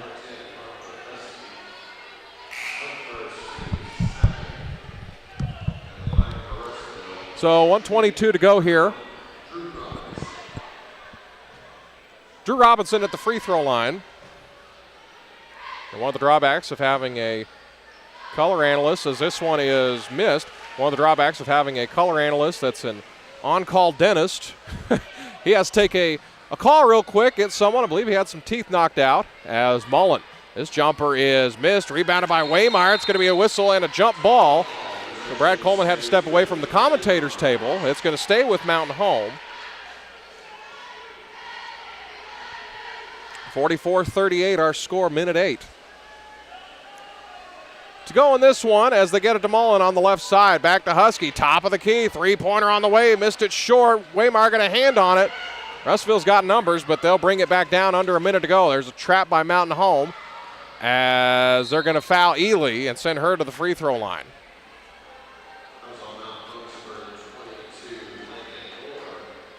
Lakin Moore's called for the foul, be the 8th foul for Mountain Home. As Will Stewart wants a timeout real quick. Talk things over after these free throws. We'll take one with him. 54.9 to go in the ball game. Russellville leads 44-38. This is I believe it's going to be a 60-second timeout. This is Lady Bomber basketball on Classic Hits 101.7 and on the Bomber Sports Network. Dr. Wynn Moore at Baxter Health's Bone and Joint Clinic supports our Bomber basketball players as they train and practice to bring their best effort into every game. And it's not only the technical skills and strategies of the game they're learning, the life skills these young athletes are developing will enrich their lives far into the future. Dr. Moore applauds the teamwork, motivation, persistence, and pure joy of the game evident each time you take to the court, and wishes you the best for a winning season. There is no one that knows the Twin Lakes area better than a local realtor. Local realtors know all the best neighborhoods. A local realtor can find the best properties that fit into your local search criteria and when it comes to real estate. Baxter Real Estate Company has local realtors who not only love this area, but truly know it too. When you need a real estate company, you need Baxter Real Estate Company, the Twin Lakes area's best choice. Well, we're back here in Russellville. Lady Bombers trail by 6 as they've sent Talia Ely to the free throw line. 54.9 to go. Ely, front end of the one-on-one's good, and now it's a 7-point game, excuse me.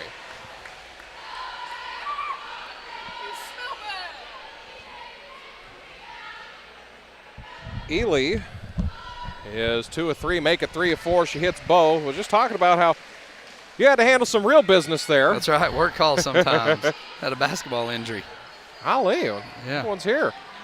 All right, Mullen with the ball. Lady Bombers got to go quick. 45 seconds to go. 46-38. Mullen working against good hesitation move along the baseline. Reverse layup. High off the glass, won't go. Rebounded by Russellville. Mountain Home comes up with it.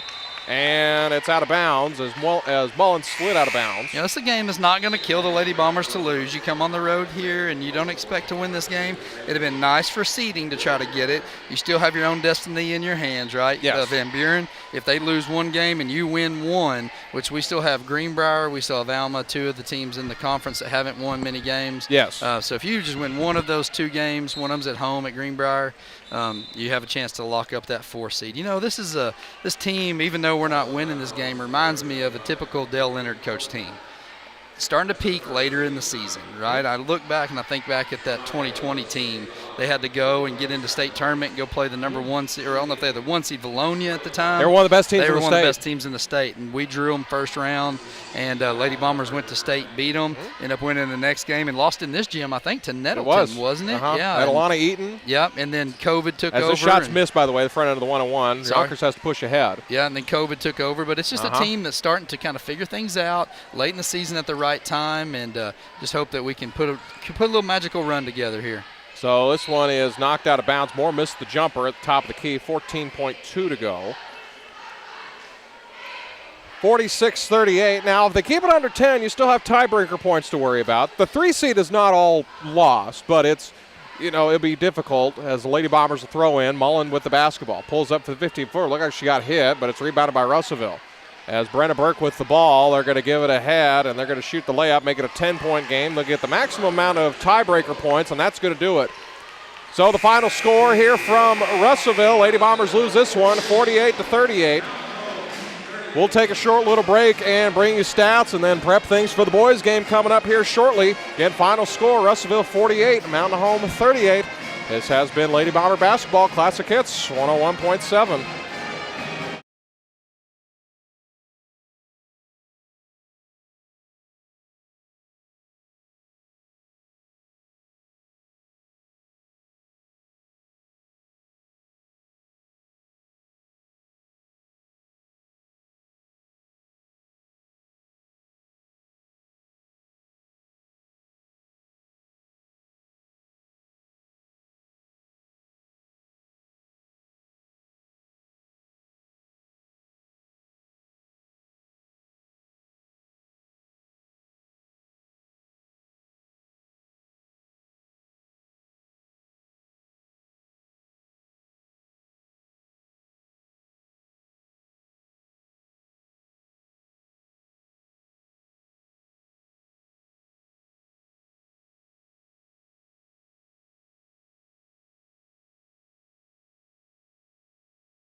Well, we're back here on the Lady Bombers postgame show. Real quick, let's check some stats for you. Brenna Burke finished with 8. This is for Russellville first. Brenna Burke has 8 points. She had 5 of them in the second half, and they were all real tough. Yeah, they were. 6 of them were a bank 3 and a 28-footer to end the quarter. Just tip your hat to that one, but that was about the difference. It was a 10-point game. So Drew Robinson, 6 points. Talia Ely had 17, but she had to work for those 17. Yep. 13 points for Zariah Willis, a freshman off the bench for the Lady Bombers. And that's all the scoring for Russellville. On the Mountain Home side, Parker Husky finished with 8 points. Cameron Mullen with 4. Lauren Waymeyer had a layup late in the game. She had 2 points. Lakin Moore with 4. Amelia Rucker with 15. And Winton Coleman with 1 made free throw, finished with 1 point. We're going to give our Dewey & Sons Plumbing Player of the Game to Amelia Rucker. She had another good night shooting. Yeah, Amelia was hot. She helped us on the offensive side. The Lady Bombers kind of struggled offensively. We were able to get some shots in the paint that didn't fall for us, and Amelia did a good job in this game of being consistent offensive threat. So that's going to do it for the Lady Bomber game. Again, final score, Russellville 48, Mountain Home 38. Again, not a killer for the Lady Bombers in the standings. They just basically need to win 1 of the next 3, and they'll make it to the Class 5A state tournament.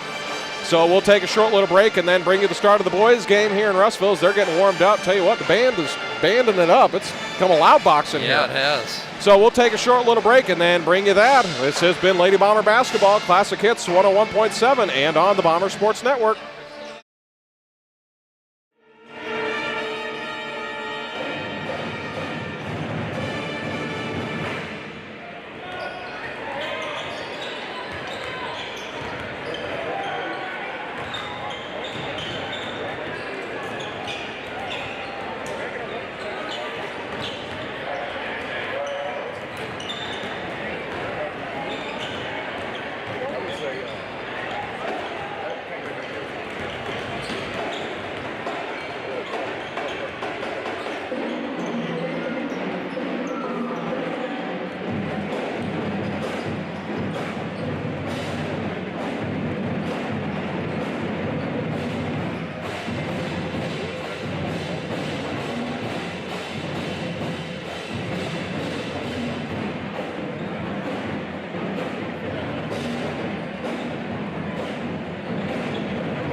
Well, we welcome you back to Cyclone Arena here on the campus of Russellville High School. Beautiful campus if you pull up on it. It's a state tournament level facility here. Again, Lady Bombers come up short in that one by the score of 48-38, but it's time for the boys' game.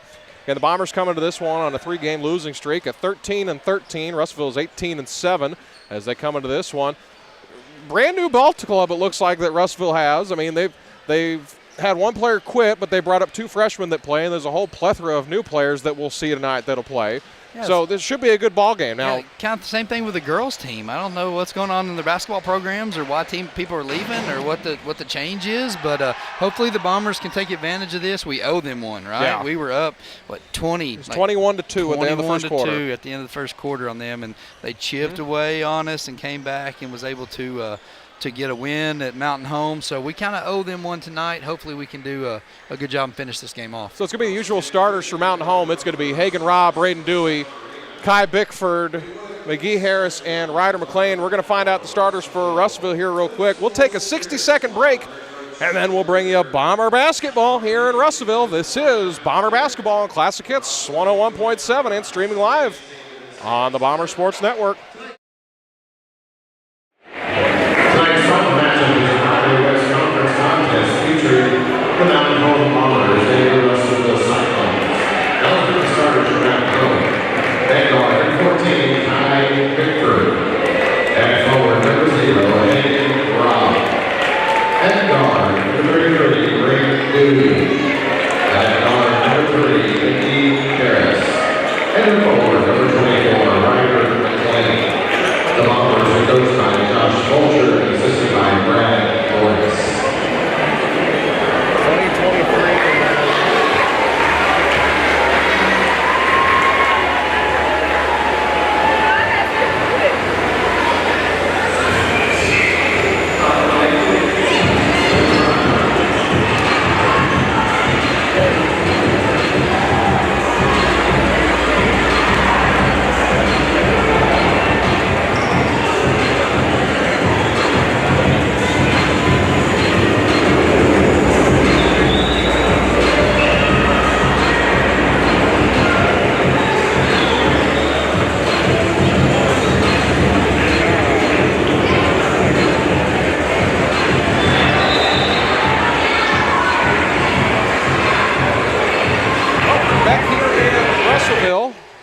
Again, they're playing their intro video. It's pretty good little setup that they have here down in Russellville. This nice arena here. They've hosted, I've been to 3 state tournaments here. I think the last one was 2020, I think was when it was down here. Now they've had other small schools hosted here on their behalf. Yeah, I think Atkins is close, Dover, and some of those Dover's schools. hosted, I know that.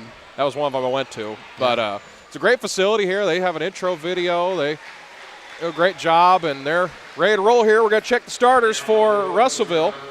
It's going to be Bryce Beavers, the 5'9 junior. Number 13, Dawson Schaefer, the 6'3 senior. Number 15, Jaden Berry, 6'6 senior. He did most of their damage last time at the hangar, leading back from down 21-2, excuse me. Caleb Carter, 6'3 senior, and number 23, Cam Frazier, the 6'4 junior. Head coach Trent Morgan in his first season here at Russellville, he's got a couple rings displayed in his office. I don't know, of course, you didn't make it down there, but he's got a pair of state championships when he coached at England down south. Yeah, he was down there, kind of first-year coach, same as Will Stewart with the girls, and they have both first-year coaches, and he's doing a good job taking over a perennial program in the 5A West. Excellent guy. Yeah.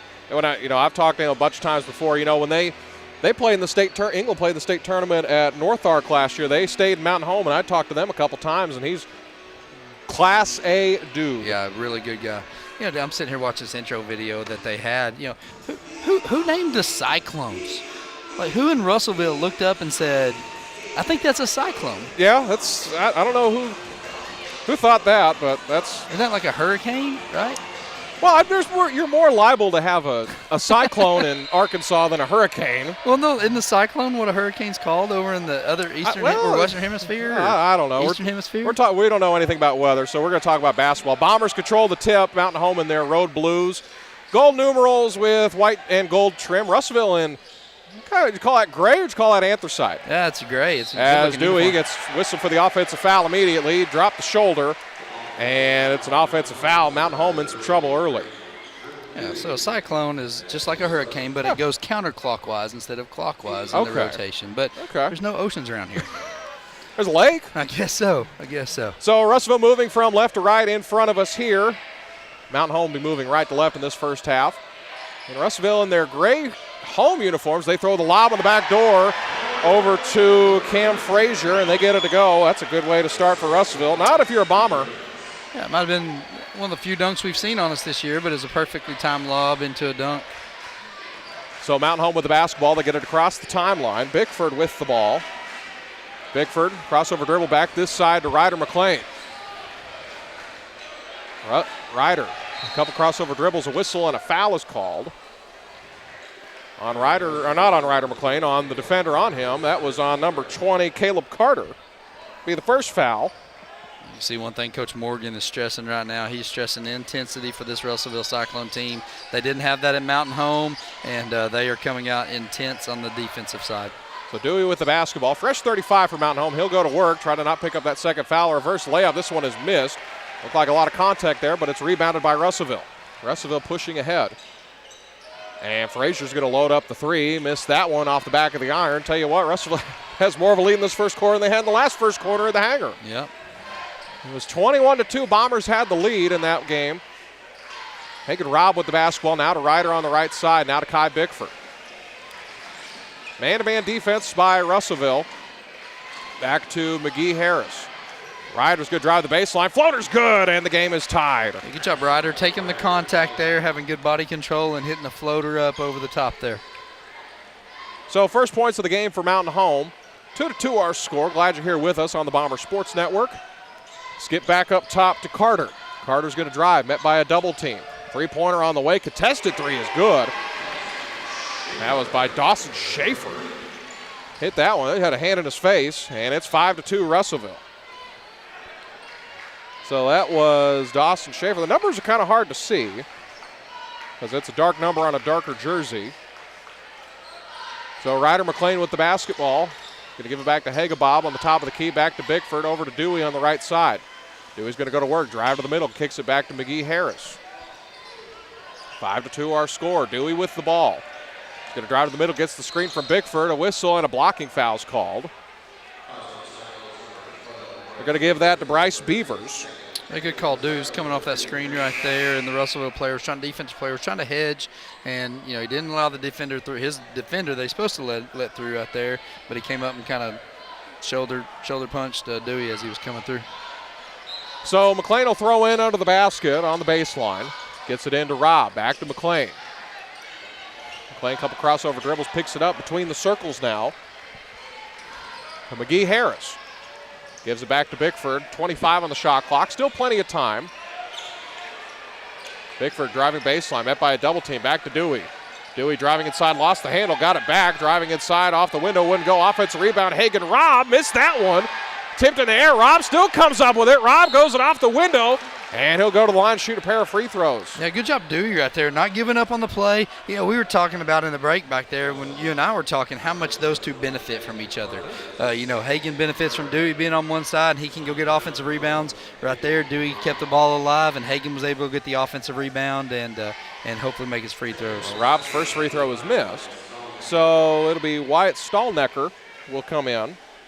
He is a 5'10 senior. Pretty balanced roster. I believe they got 5 seniors, 5 juniors, 4 sophomores, and a pair of freshmen that we'll see one of them, Trez Chayton, as this free throw is good by Hagen Robb, and it's 5-3 Mountain Home. So 1 of 2 at the line was Hagen Robb, but the Bombers do cut the lead to 2. Skip back to this side. This is Schaefer. Schaefer hit a tough three, guarded by McGee Harris. Pretty good defender. They get it down to the low block to Barry. Barry's going to walk through. Looked like he got away with an extra step. They give it back to Schaefer. He reposts. Robb takes the charge, but Schaefer throws it off the window. Don't exactly know what was different about that one than what Dewey was called for earlier, but it's 7-3 Russellville. Yeah, Coach Fulcher was letting the official hear about it too as he was coming down through here. He wants the same call on our end that we were able to get on the other end against Dewey. And I really couldn't tell you what he has to do different. McLean puts up the three. That one's good. 7-6 our score now. Ryder McLean with 5 points so far. Ryder can be a volume scorer. He can score in bunches there, and he's had 2 shots go down. Good for him. So Russellville with the basketball. Going to the spin move is Frazier. And a whistle and a travel's called. 4:05 to go here in the first quarter. We'll have Donovan Villarreal. Tell you what, this is one of the deeper, not necessarily talent-wise, but they're going to play 13 dudes tonight, Russellville. Yeah, they are. That was one thing that, as Dewey gets the inbounds, that was one thing that Trent Morgan talked about was he's got all these dudes, he's going to use them. So McLean driving. As he tried to get it down to Dewey, got tipped in the air. Dewey would have been wide open, but he got knocked out of bounds harmlessly. So, yeah, we had him in a mismatch right there. We had Dewey wide open. Good job by the Russellville defender just to get a fingertip on it to make that ball go out of bounds. Got to get it in. Ryder will throw in, gets it into Muggs, top of the key, between the circles. McGee to the crossover dribble, back to Bickford. 3:50 to go. Bombers trail by 1. It's almost as must-win of a game as you can have without being a must-win. Dewey going to drive along the baseline, goes to the spin move, met by 2 Cyclones. He turns it over. Second turnover of the ball game for Mountain Home. As it skipped to the far side, Cam Frazier. Frazier back to Barry. To this side. Skipped away. Now it's brought back to the low post to Barry. Barry going against Hagen Robb. Backdoor pass knocked away. Was last touched by the Bombers, and Russellville will throw in under their own basket. Looks like it's going to be Barry to throw in. They get it in. No, Barry's caught it on the inbounds, as that was Schaefer who threw it in. Kicks it to the corner over Villarreal. Little 10-foot jumper, rattle around, wouldn't go. Ryder McLean the rebound. And it's knocked out of bounds. Last touch by Mountain Home. I know they're going to say it's Russellville ball. I don't exactly know. I guess it was tipped out of bounds, but Russellville will have the ball back. I'll be honest, I really didn't see what made that Russellville's ball. I don't either. He pointed Mountain Home's way, and then he came back and pointed the other There wasn't way. much of a disagreement from Fulcher, so I guess it was the right call. I think there was at Brad Morris, though. Well, yeah. So it says Villarreal driving to the middle, gives it back to Cam Frazier. Back to this side, Schaefer. Schaefer driving against McGee Harris. 18 on the shot clock. 2:50 to go in the first quarter. They try to lob it inside to Stump. Stump back down to Frazier, gets that one to fall in, and Cam Frazier has got 4 points tonight. Tell you what, that one was a little quieter than the first one he had. Yeah, it was.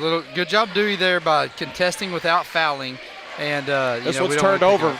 This one's turned over. Villarreal scores the layup, and it's 11-6 early on. Josh Fulcher wants a timeout. He wants a 30-second timeout, and we'll take one with him. 11-6 our score. Russellville on the high side.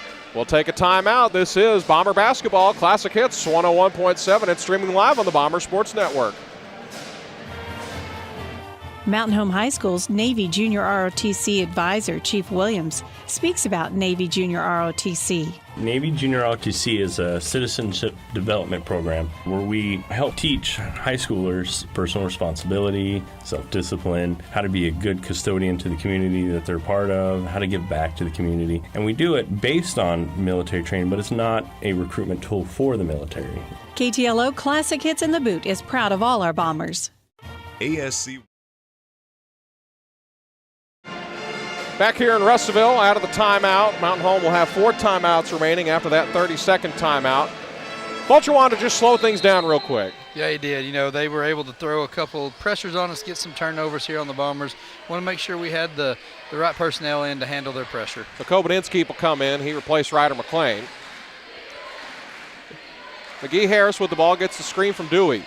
Gives it to the near side to Coban. Kobaninsky, fresh in the game, gets the screen from Dewey. Gives it to Hagen Robb at the elbow. Fake the handoff. Tried to get it to Bickford. Now they give it to Dewey. Dewey met by a double team. Dewey's going to go to work. Puts up the shot off the window. That one won't go, and it's rebounded by Russellville.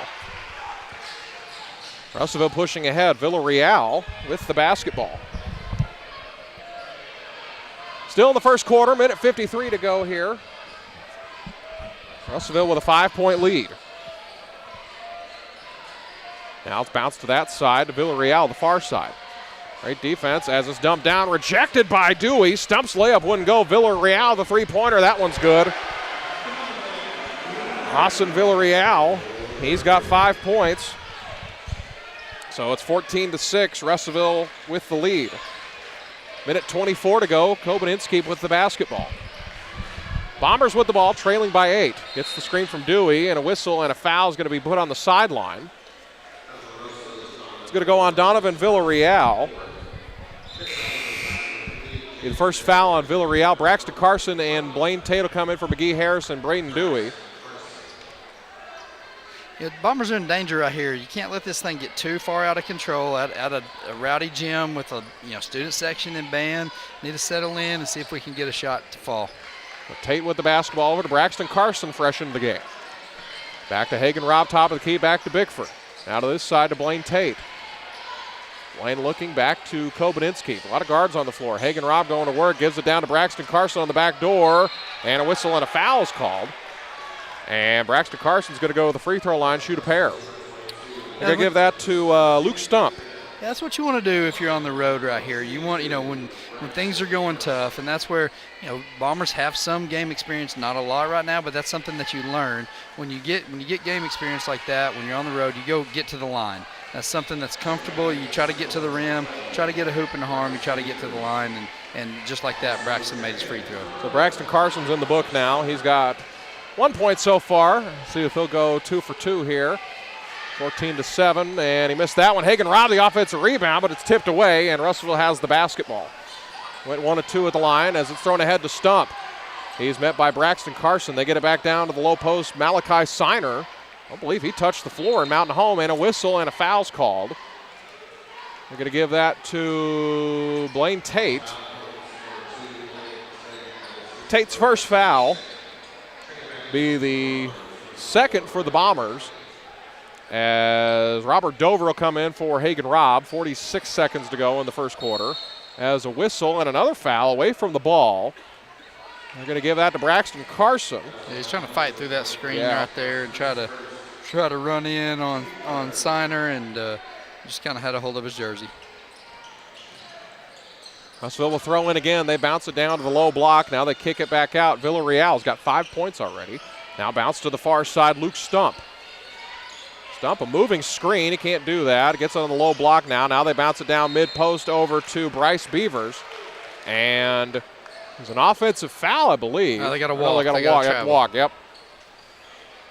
So Mountain Home will have the basketball with the shot clock turned off. 33.5 to go in the first quarter. Blaine Tate with the ball. Bombers trailing by 7. 14-7 to our score. Blaine Tate with the ball, slicing through traffic. Good move by him. It was tipped away. Braxton Carson corrals it. Braxton back to Ryder McLean. McLean back into the game. Try to get down to Dover. A whistle and a foul is called. It's going to be an offensive foul. Oh, wow. You had 2 officials trying to call, and this one down here saying he had the same thing as the other one. But two officials blew their whistle here, and I think they're going to confer and talk about it. See what they're talking about. So, they're going to give it to Robert Dover. I think they're talking about who the foul's on there. Okay, it's Ryder McLean. Well, the official. Well, they're going to give it to 30. Okay, so they signal 30, then they signal 24, then they say 30. So Dover's even wondering, like, what'd I do? Yeah, he's looking at it. That's on me, and the coach's like, yeah, just take it over. That's whatever. Russellville with the basketball, up 7, excuse me. They give it back to Villarreal. Villarreal looking. There's the back top of the key. Schaefer against Tate. Schaefer's going to put on the deck, goes to the spin move. Good move inside, lost the handle. Stump got it back. A whistle and a foul is called with 1.1 seconds remaining in the quarter. You got to look right now who's going to rebound for the Bombers. You got Dewey on the bench, you got Robb on the bench. Who do we go to get the rebound? You hope Dover was there, and I guess Braxton Carson's the other one. But we got to really attack the boards with this lineup that we have on the floor. So Stump gets that one to go. That's his first points of the game. And, well, both teams are quickly approaching the bonus here. 15-7 our score. Second free throw from Luke Stump is good. Goes 2 for 2. 16-7. As Ryder McLean will throw in extended pressure. They get it into Kobaninsky. He won't do anything, and that's going to do it for the first quarter. So at the end of the first quarter, Russellville gets out to an early lead, 16-7. We'll take a short little break, bring you the second half of action. 16-7 our score. This is Bomber Basketball Classic Hits 101.7 and on the Bomber Sports Network. Mountain Home High School FFA advisor and Mountain Home grad Josh Baker shares how FFA was a part of his life long before he became a teacher. So I started in ag class in 8th grade with Miss Jackie Albright. She was my first ag teacher. And then I continued my FFA career on into high school where I had Roger Steele. We actually worked together for 2 years before he retired. I'm a native of Mountain Home and came up through the school system and I feel blessed to have been a part of it. KTLO Classic Hits in the Boot is proud of all our Bombers. Mountain Home High School's Teacher of the Year, Dora Norcross, speaks about receiving that recognition. The biggest thing I took away from being Teacher of the Year was just what an honor, because these were my peers who I think are amazing that voted for me. I feel very humbled by that. She was also joined by the first person to congratulate her for Teacher of the Year, former student Ryder McLean, who shares why the award is so deserved. The way she works with kids, she's like a mom at the same time. KTLO Classic Hits in the Boot is proud of all our Bombers. Well, back here in Russellville with the lead 16-7. We have a few girls finals. There's one that's really shocking. Yeah, you know, the between the 1 and 2 team number in the 1 and 2 conference. team in the conference is playing Greenwood and Siloam at Greenwood. You know, that was a last-second shot. Greenwood beat Siloam on a last-second shot. Greenwood won 70-18 tonight. Now keep in mind, Siloam is still one of the best teams in the state. Yeah, you know, and then another one is Van Buren beat Alma 61-36. The lead for the Lady Bombers down to 1 game, essentially 2 though in the 5A West, because Bombers have the tie, or Lady Bombers have the tiebreaker as Bombers force a turnover. Start off the second quarter. Inskeep comes up with the basketball. Braden Dewey back on the floor. It's Inskeep, Dewey, Blaine Tate, Ryder McLean, and Hagen Robb, the 5 for the Bombers. Tate running the offense. Down to 20 on the shot clock. Hesitation dribble, driving along the baseline. Almost looks like there's like 8 Cyclones out there. As Inskeep tried to fit it over to Blaine Tate in the corner, but it's turned over. Russellville with the ball on the sideline now. 7:27 to go in the first half. Yeah, Russellville's got quite a bit of length out on the floor right now. You know, you don't have one just towering guy that's standing over everybody, but they're kind of long and athletic looking with long arms, and it's giving the Bombers some problem right now. 17-6 our score. Bounce to the far side. Now it's to Trez Chayton, the freshman. One of the freshmen that they'll play, as the scoop layup won't go. Rebounded by Hagen Robb. They're really high on this freshman class over in Russellville. Dewey with it. Now he's going to drive along the middle. Pulls up 10-foot floater. That one's good. Braden Dewey. That's his first points of the night. It's not very often Braden Dewey's held scoreless in the first quarter. Yeah, you know, he had that first shot taken away from his offensive foul, and it's kind of, you know, taking away his aggressiveness a little bit, and, you know, it's good to see him get on the board. The ball was thrown away. Mountain Home will come up with the ball. A little momentum going for the Bombers now. McLean will inbound. Extended three-quarter court man. Yeah, three-quarter court man. Blaine Tate with the ball. Now they're going to trap out of it, or at least show a trap. Blaine Tate with it. Now he tried to hand it off to Bickford. Now he's going to drive along the baseline. Tate back to Dewey. Dewey going to go to work mid-post. Gives it down to Blaine Tate. Bounce down to Robb. Robb, the reverse layup's good and leads back down to 5. I'll tell you, if you're a Bomber playing with Blaine Tate, you better have your eyes on the ball at all times, because you never know when that ball is going to come to you. A deep 3 on the way. This one is missed. Rebounded by Braden Dewey. And he gives it off to Bickford. 6:20 to go. Bombers on a 4-0 run to start off the second quarter. Nice little run here for the Bombers. Good stops on one end and able to finish on the other. Bickford back to Dewey. Dewey puts it on the deck. Now top of the key, picks up his dribble. Back to Bickford. Back to Robb, top of the key. To Dewey, low post. Gets on a low block. Takes the contact and goes up and cuts it to a 3-point game. Yeah, we mentioned all the time, me and Matt do, how patient Dewey is on the block. Good example of it right there, getting his defender in the air, using his body to his advantage and space, and able to create an open shot. 22 on the shot clock. Cyclones with the ball. They give it to Cam Frazier on the right side. Rattle around, won't go. Blaine Tate the rebound. Bombers can cut it to 1 or tie the game as it's knocked out of bounds. Mountain Home will keep possession. It's funny, I talked to the radio guy of Russellville, Mickey, I can't remember his last name, I'm drawing a blank here, but he talked to Dewey on the way out of our place at Russellville and at Mountain Home, and he said that he kind of considered Braden very Larry Bird-esque. He said, when Dewey was like, well, that's why I wear 33. And I was like, I could see it now. He's just real quiet. Of course, Larry Bird wasn't real quiet. All right. But he's just real sound. Ryder McLean with the ball now. Bombers with it. Takes the elbow jumper. Rattle around, won't go. Hagen Robb got a hand on it, and it's picked up by Russellville. Mickey Duval, that's who it is down there. Does a great job as it's knocked around on the other end, and a blocking foul's called.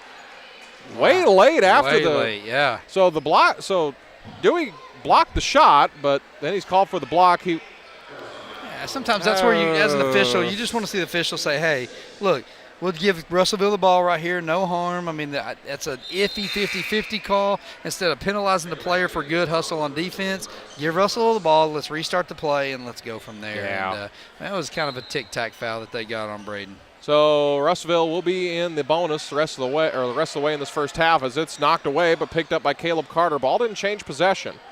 Caleb Campbell driving in, puts it off the window good. Caleb Campbell gets right to the rim, and I believe that's his first bucket of the night. That is his first bucket of the night. So it's 18-13, Russellville on the high side as turnaround jumper's no good, rebounded by Russellville. So here come the Cyclones the other way. That was Frazier. Frazier gives it downhill. Caleb Carter. Carter throws it off the window. Won't go. Hagen Robb the rebound. Almost got tapped away from behind. Skipped ahead to Tate. Tate bounced down to Ryder McLean off the window. Good. And now it's a three-point game once again. And Bombers doing a good job of just chipping away, getting their hands on some offensive rebounds and putting them in when we get a chance. There's a foul on the other end. It's Caleb Carter driving to the rim. Hagen Robb is going to get whistled for the foul here. He was vertical, but he was still moving towards him, so they're going to call that every single time.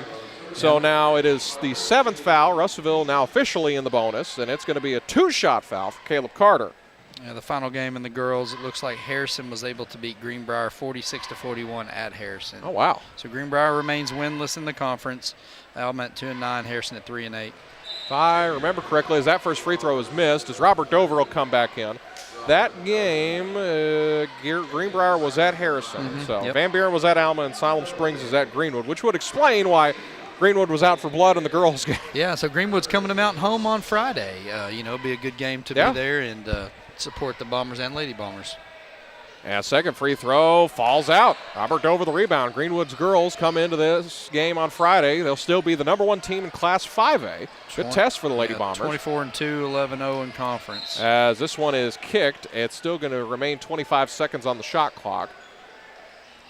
Greenwood's boys picked up a conference win last Friday. Yeah, they beat Harrison. Yeah, that's a hard place to win. So 4:15 to go. Bombers trail by 3. Blaine Tate with the basketball. It's Tate, Bickford, Ryder McLean, Braxton Carson, and Robert Dover. A small-ish lineup for the Bombers. Blaine Tate driving, gets the scoop layup, rattle around, fell out, and it's rebounded by Russellville. The ball did everything but go in. Great take there by Blaine. So great pass down to Elia Thomas. Hook shot is good. Couldn't see who that was. It was Elia. No, that was, I'm looking at the girls' roster. Excuse me. That was Jaden Berry. Jaden Berry's second bucket of the night. He's got 4 tonight, and it is 20-15 in favor of Russellville. Bombers winning this quarter by 4, however, as it skipped back to Bickford. 3:30 to go in the first half. Bickford, couple crossover dribbles. Bounce down to McLean. He'll tee up the left side 3 off the back of the iron. Won't go. Braxton Carson got a hand on it, but it's picked up by Russellville. Knocked out of bounds. It's going to stay with Russellville. Great job by McLean to step in front of that one. He's real active. Yeah, he is. His hand's active tonight. Rogers playing a good game for the Bombers. With that missed layup down there on one end and led to another on the other. And let's see if Mountain Home can stop this little run here. So good little spin move on the low block by Russellville, and that was Cam Frazier, and a whistle and timeout by Russellville. This will be a 30-second timeout. We'll take one with them. 3:10 to go in the first half. Russellville leads 22-15. This is Bomber Basketball Classic Hits 101.7 and the Bomber Sports Network. Mountain Home High School FFA advisor and Mountain Home grad Josh Baker shares how FFA was a part of his life long before he became a teacher.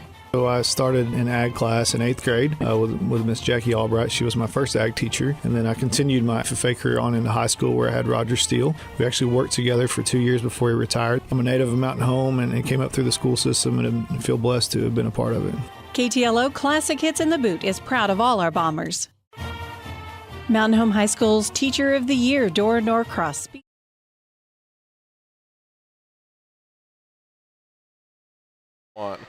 Back here in Russellville, 22-15 our score, right at almost at the 3-minute mark. 3:10 to go here. We talked in the break as Braden Dewey comes back on the floor. Yeah, that's going to be the key tonight. He's been your leading scorer all year. He's kind of giving you the spark on offense, and when he's out, he's got 2 fouls. Braden's going to have to play smart the rest of this half here and not pick up a cheap third one. So Bombers get it across the timeline, get it down to Dewey. Dewey missed Bickford in the corner as they can try to get it down to Dover, but it's turned over. Russellville with the basketball again. They're up 7. Bombers cut it down to 3 at one point as it's over to Frazier.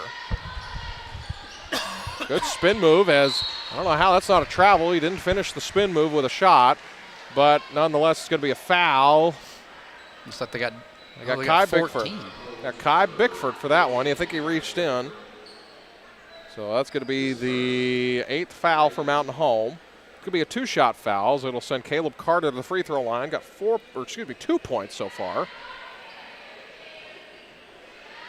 Caleb Carter's first free throw good.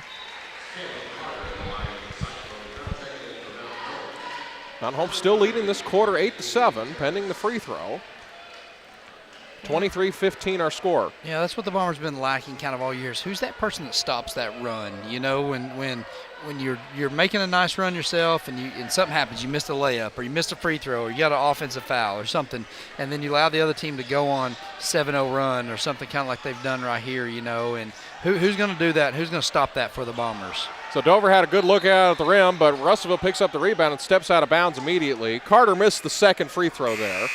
So Dover, I think he was just waiting for them to call the offensive foul. He saw he was wide open at the rim, but he had a weird angle. He was behind the backboard. Yeah, he trying to reach around and just kind of short-armed it there and hit the front of the rim. So Hagen Robb will come in and replace Robert Dover. He had to physically grab him to get him. So Robb comes back in as they lob it over the top to Dewey. Dewey, he's whistled for a foul, and Braden Dewey's going to go to the free throw line for a pair of free throws.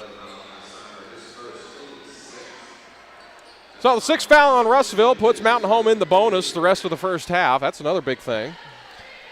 Yeah, if Mountain Home can get to the line and make some free throws, they were down 8 right here with 2:29 left. In this last 2:29, see if we can cut this lead to within 3 going into the break. You got to feel good about that if you can win the last 2 minutes of this half. But Dewey misses the first one as it's like a revolving door of Cyclones coming in and off the bench here. As I have him down as already playing 12 guys as this second free throw is missed. Hagen Robb brings down the rebound and a whistle and a foul, and he'll go to the line for some free throws. Yeah, frustration right there for Dewey. He's been working on his free throws. I've seen him up at the gym. He can go in the gym and just make 25 for 25, and then he gets out here and they just aren't falling. And as a player, that's frustrating. You know everything's right. His shot looks good, everything's good. They're just not falling for you, and it's a frustrating feeling sometimes as a player. 23-15 our score. Hagen Robb at the free throw line now. Robb 1 of 2 at the line so far. Robb's front end of the 1-and-1. This one is missed. So 3 missed free throws in a row for the Bombers. And Russellville's in business again. Cam Frazier driving, gets it down to the low block. They give it back to Frazier. Missed the layup, but he'll go to the line and shoot a pair of free throws. Gonna give that to Ryder McLean. And that is going to be his first foul.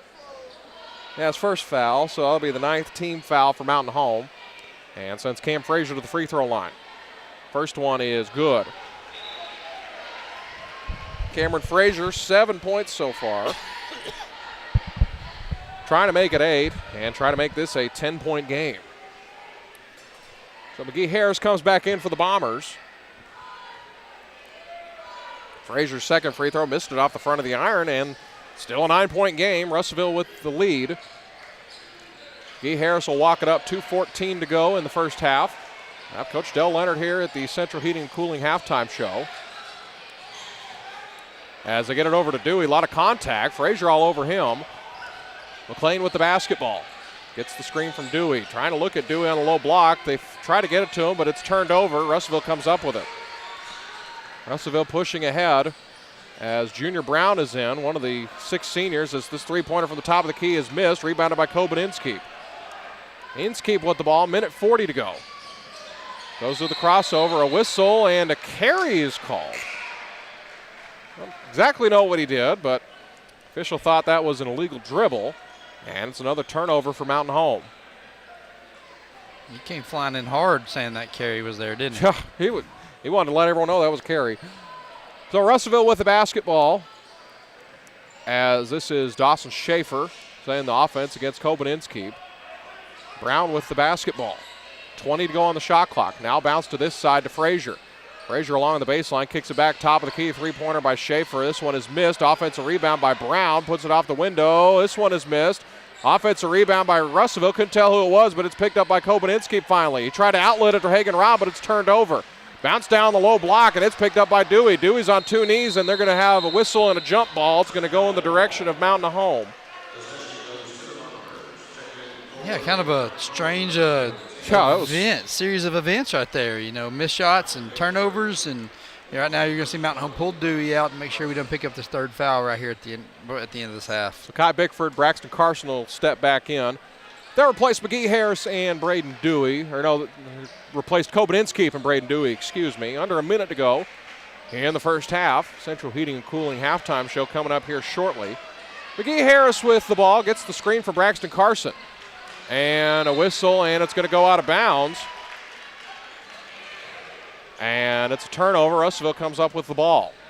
It will throw in along the sideline in front of the Russellville bench. 48 seconds to go. Russellville walking it up. Mountain Home still in man-to-man. 24-15 our score. Ball bounced to the far side. Junior Brown. Back to Frazier. That was Malachi Siner. As they tried to pass it, it hit the back of the backboard, and Mountain Home will take possession back with the shot clock turned off. Yeah, good defense there by McGee Harris. He was just able to body up and let his defender continue to go to the sideline, cut off the sideline. He had nowhere to go when he jumped. Try to make that pass. He hit the back of the backboard. Bombers may hold for the final shot. Bickford with the basketball. They'll walk it up. Bounces to his left. Over to McGee Harris. Muggs looking. Try to get to Braxton Carson, but they're denying everything. They throw it over the top to Robb. Robb's shot is rejected, but he's fouled. So he'll go to the line for a pair of free throws with 11 seconds to go in the half. It looked like a clean block, but I think he got him with the body. Yeah. There's no objection from Coach Trent Morgan, so. That's one thing I noticed when Coach Morgan was at our place. You know, the wheels are falling off the bus there, and he was cool, calm, and collected. Yeah, he was. As Robb gets this one to go. He is 3 of 5 at the line. Cuts it to 6. 24-16, 11 seconds to go in the half. 8-point game, right? 8-point game. Yeah.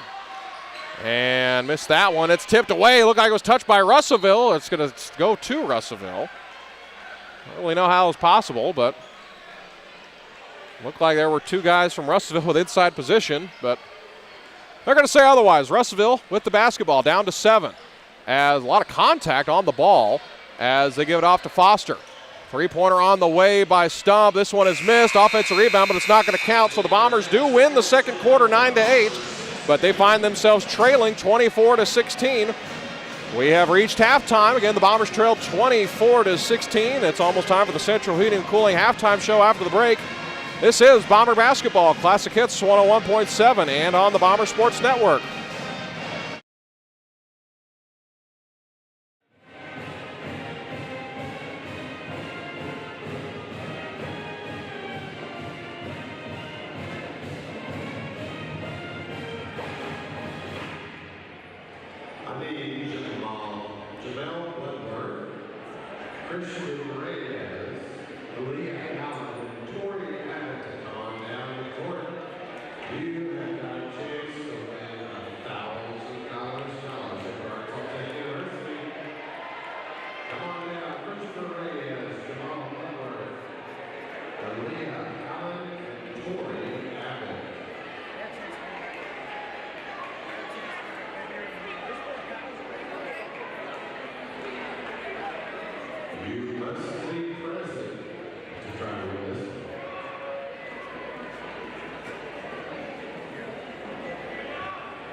Last call for a lead. Out. Heidi Hernandez.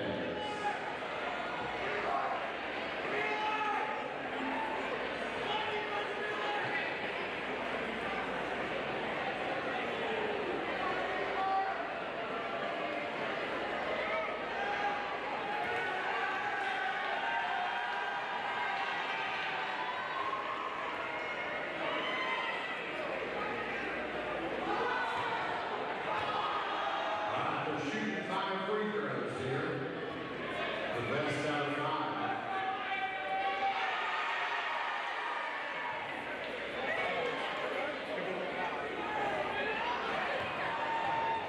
They get 2 $1,000 scholarships. All you gotta do is get a free throw. $1,000. You got one in that number right.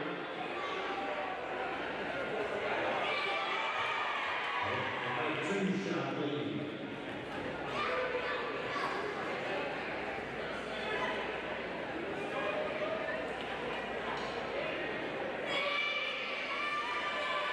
Let's hear for Samuel Lindbergh. He just got a $1,000 scholarship from Arkansas Tech University. Come up here in the fall. We got Tori Evans. Heidi Hernandez.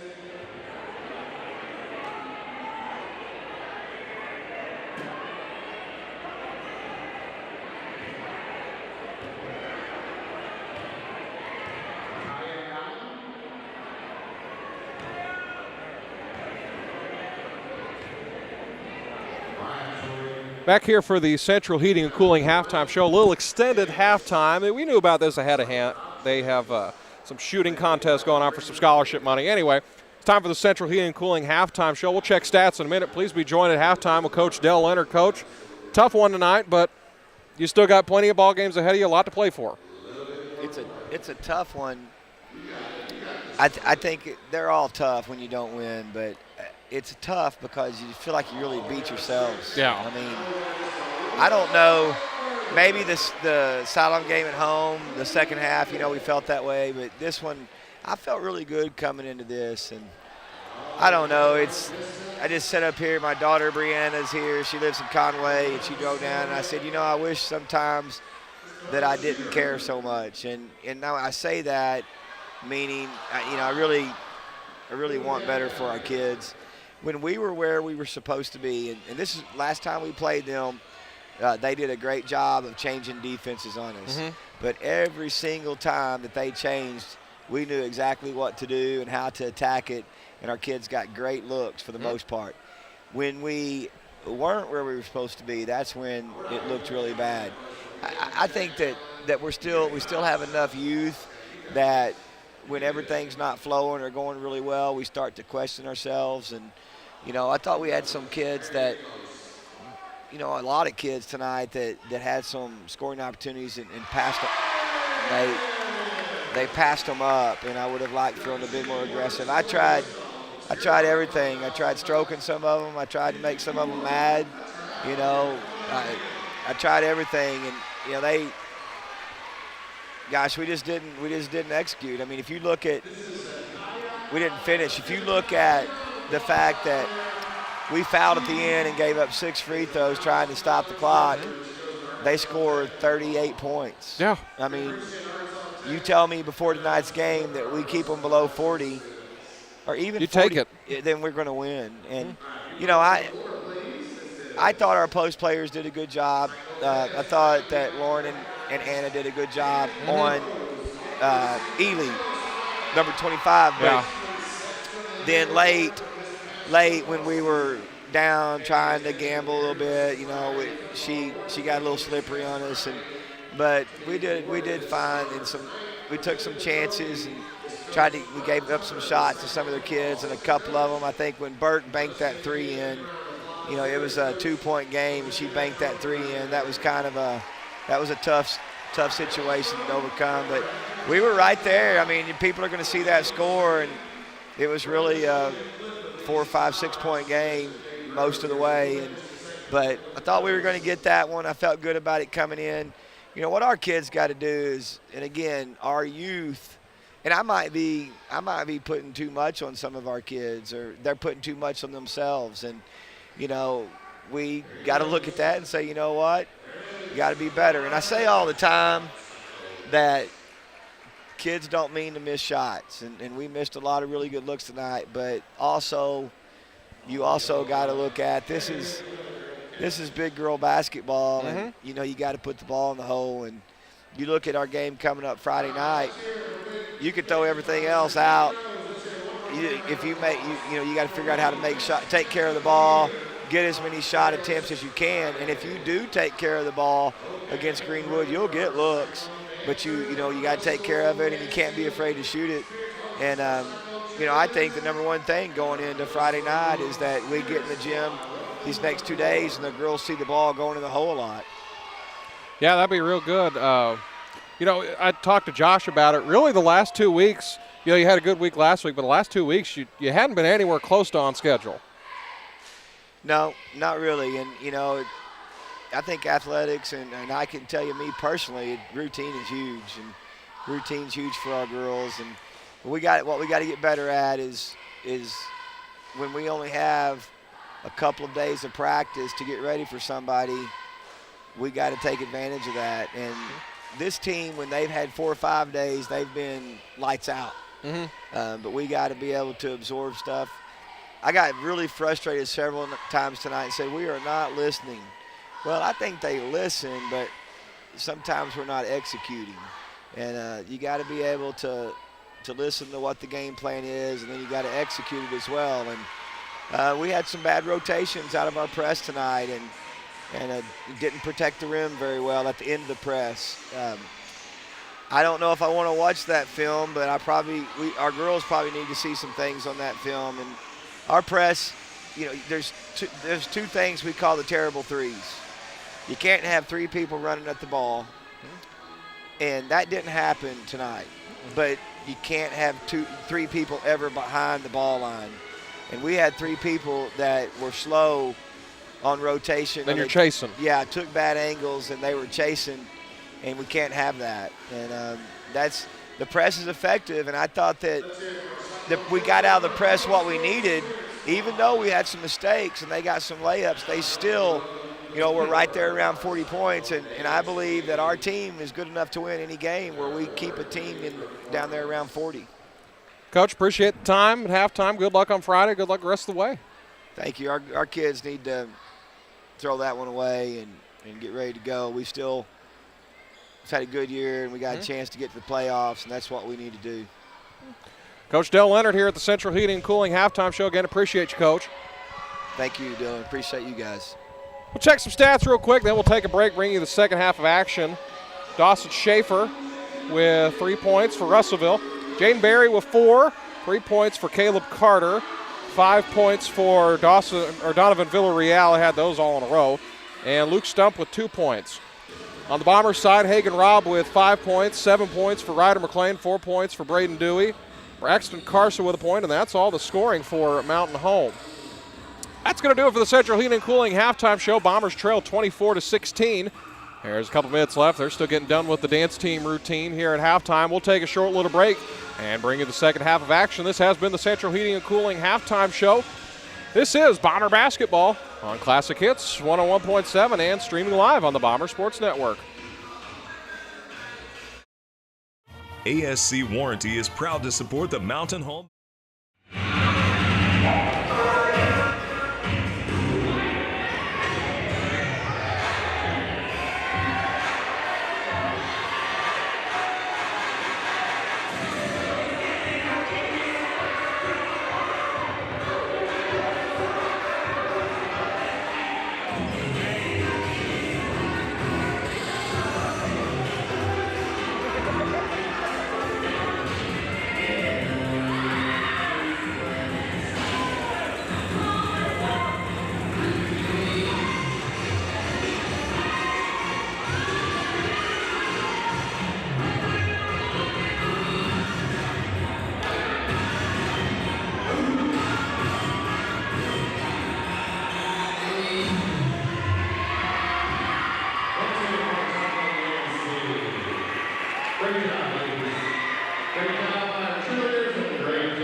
Well, back here in Russellville, ready to get the third quarter and the second half underway. Glad you're with us here on the Bomber Sports Network and on Classic Hits 101.7. Bombers trail by 8 to start off this quarter. Russellville will start with the basketball. 24-16 our score. They will go from right to left in front of us here now. So Villarreal will start with the ball. He'll bounce to his left. Goes it back downhill as it's almost turned over. Hit the back of Kai Bickford, and a three-pointer on the way. Rattle around, wouldn't go. Rebounded by Braden Dewey. So the Bombers won that second quarter 9-8. See if they can keep this going. McGee Harris back to Bickford. Back to Harris. Dewey, top of the key three, almost banked it in, and it's rebounded by Russellville. Jaden Berry came up with the rebound, and now Russellville has the ball. Third quarter action, just about a minute into this one. Driving inside, a lot of contact, offensive rebound. Villarreal got a shot rejected, but he got the offensive rebound. Shot clock did reset, it did hit the rim. As it's almost turned over, Ryder McLean comes up with it. McLean with the basketball. McLean, layup is good, and the lead's back down to 6.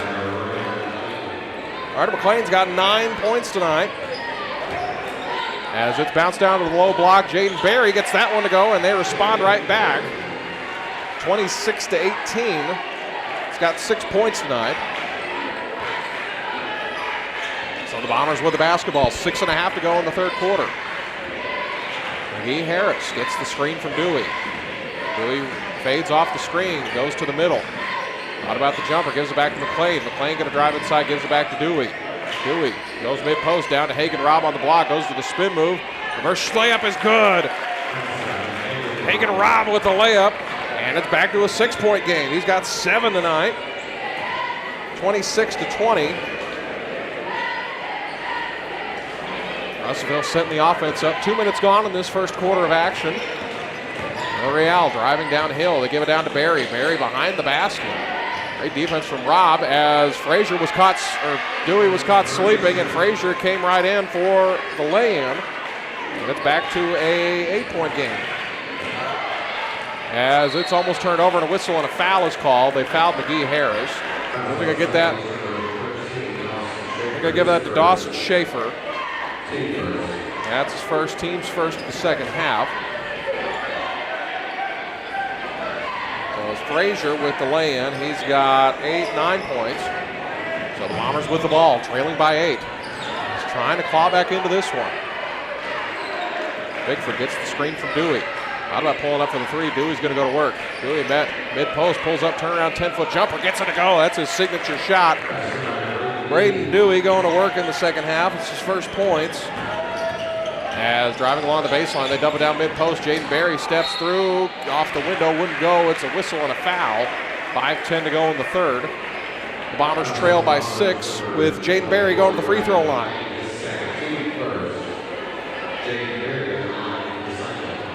Well, Jaden Berry will go to the free throw line. He'll have a pair of free throws here. Berry has 4 points tonight. Real quiet for Jaden Berry. His free throw good. Back to a 7-point lead.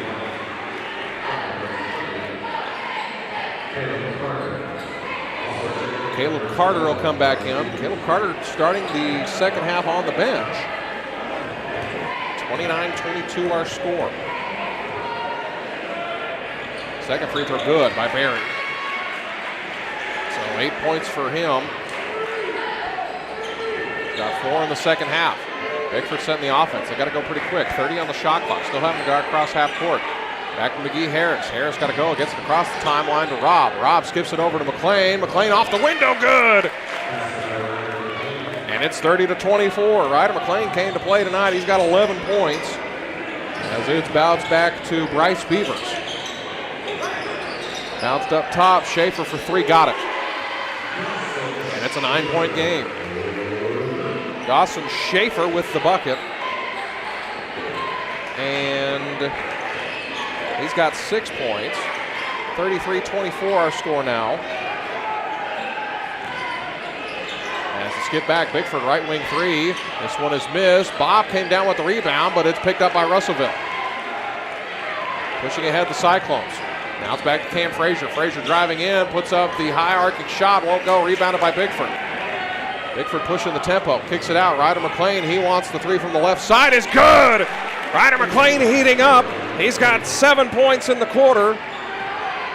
He's got 14 on the night, and it's 33-27. Russellville with the lead. Bombers cut it back down to 6. If they can string some stops together.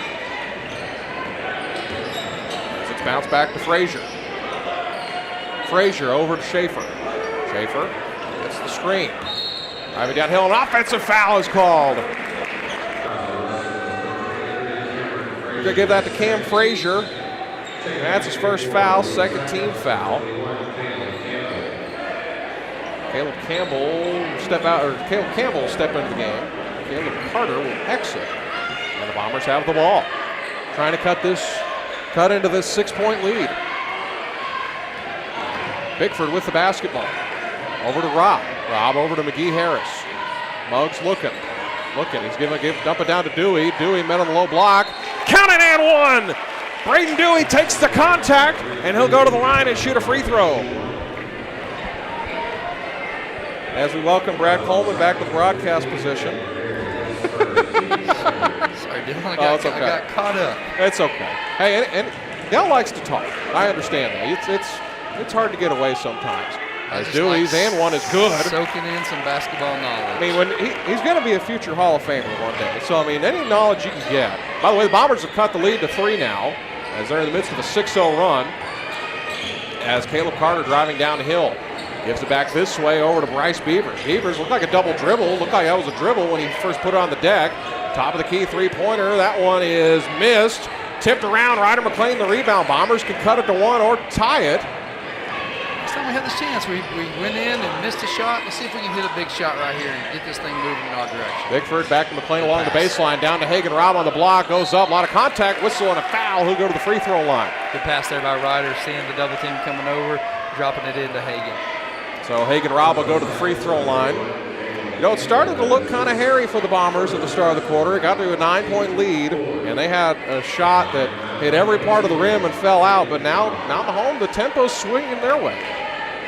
Yeah, we talked about, with Mountain Home, who's going to be the guy to start that run, to start the run for us. And, right there, that shot didn't fall for Russellville when it did that. And Mountain Home was able to take advantage of it and cut it down here to 1 or to 2. And hopefully get it down to 1 after this free throw. So Donovan Villarreal will re-enter the ball game for the Cyclones. Already 10 Cyclones have stepped in for this quarter. And it's a lane violation. Ryder McLean was in the lane, and Rob had the ball, and Ryder exited the lane.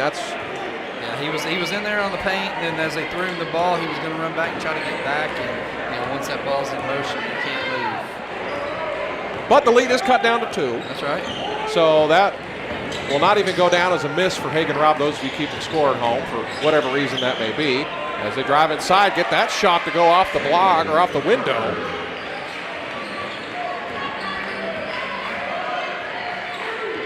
As the Bombers now trail by 4. As it skipped ahead to Robb. Robb back to McGee Harris to Bickford. It is a 4-point game now. Ryder gets the screen from Hagen Robb, slices through the defense and gets the lay-in to go. He's got 16 points tonight. He's the Bombers' leading scorer, and it's turned over. Mountain Home will come up with the ball again. And that's what you get from Ryder. You got all kinds of talent bottled up in there, and you can get some great plays with Ryder like that, just like that right there. 2 minutes to go here in the third quarter. Trent Morgan wants a timeout, chill things out here. Cyclones clinging to a 35-33 lead. We'll take a break. This is Bomber Basketball, Classic Hits 101.7 and on the Bomber Sports Network. We'll take a 60-second break.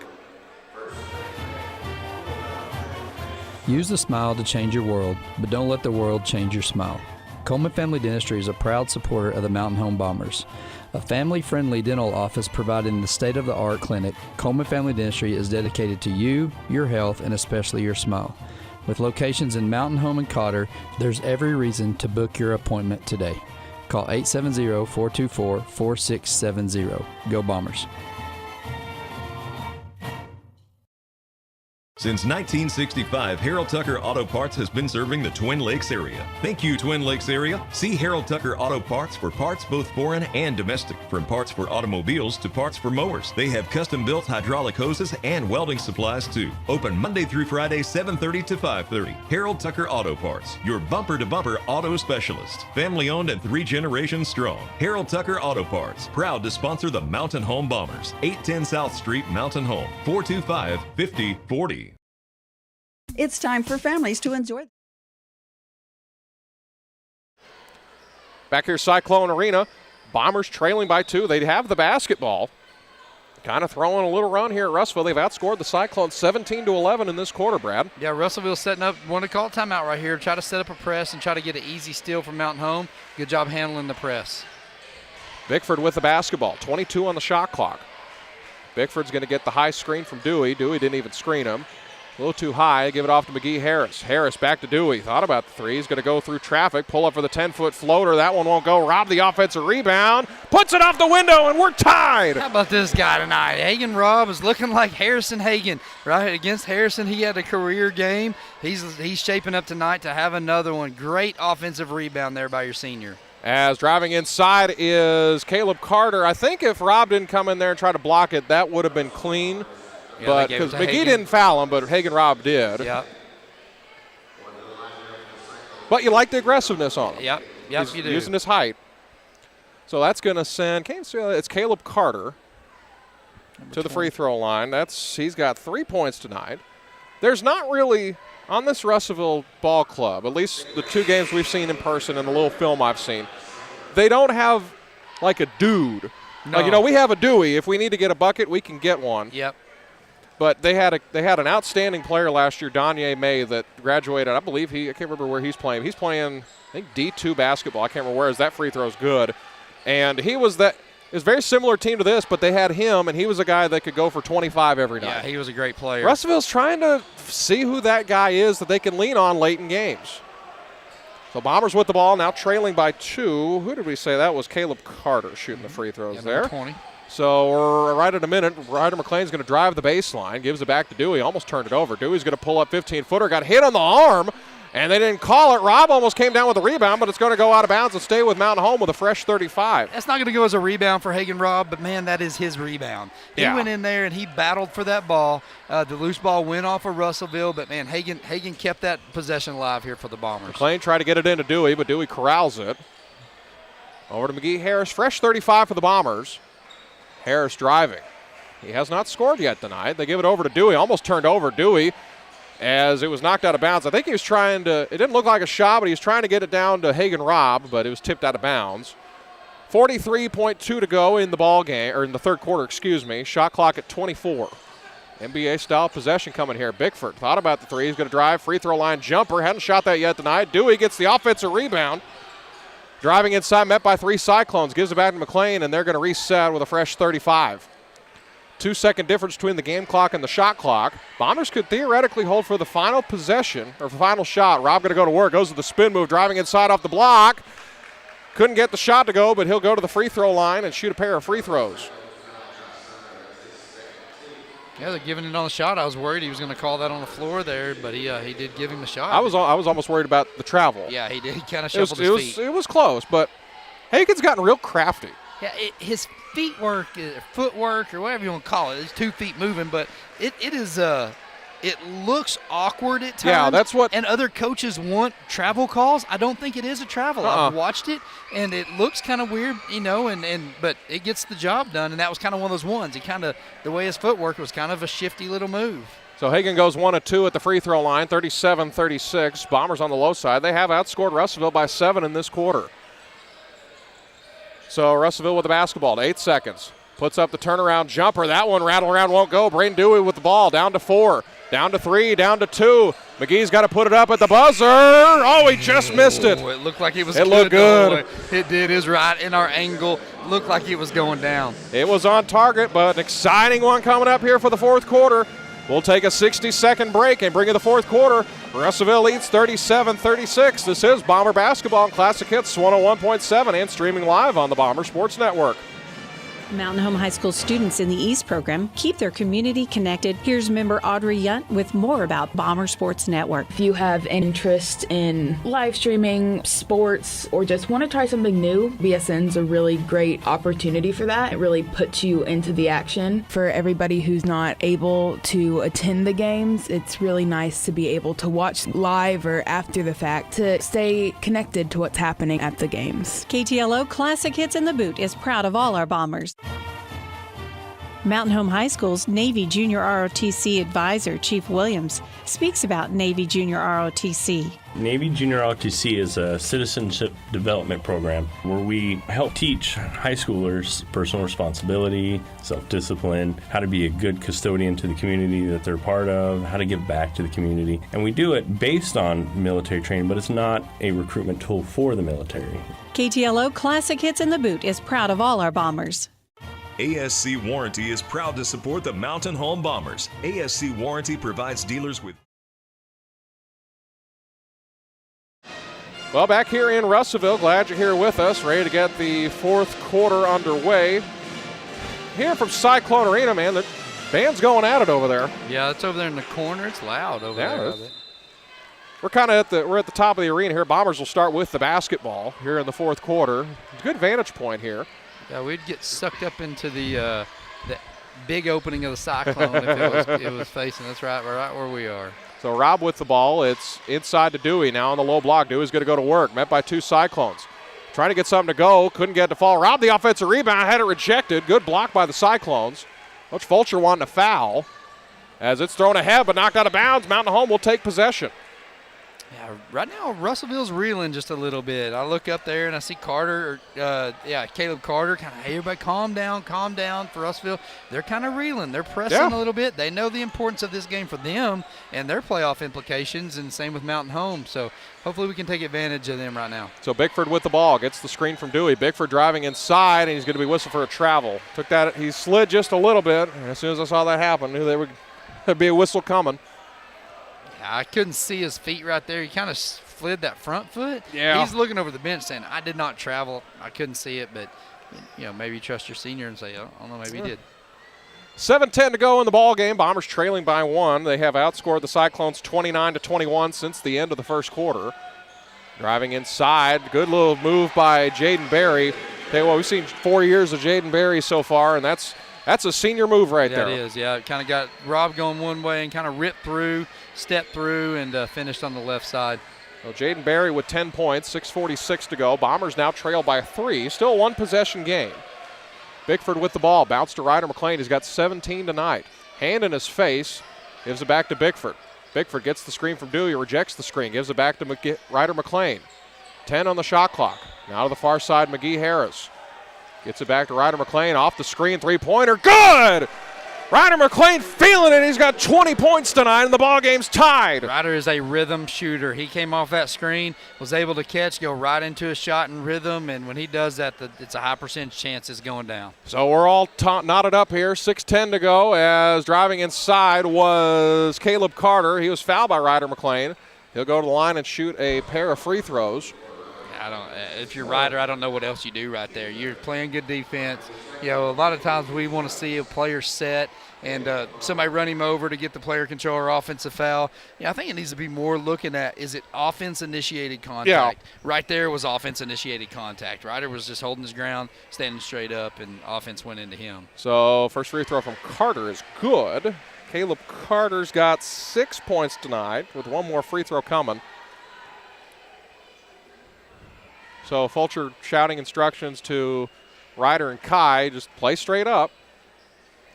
I mean, if they play straight up and he's telling them keep their palms wide as the second free throw is good, as it's 41-39. Keep their palms out. It's going to be hard to call foul. It is, yeah. Once you start angling, coming down, that's when they'll call the foul on you.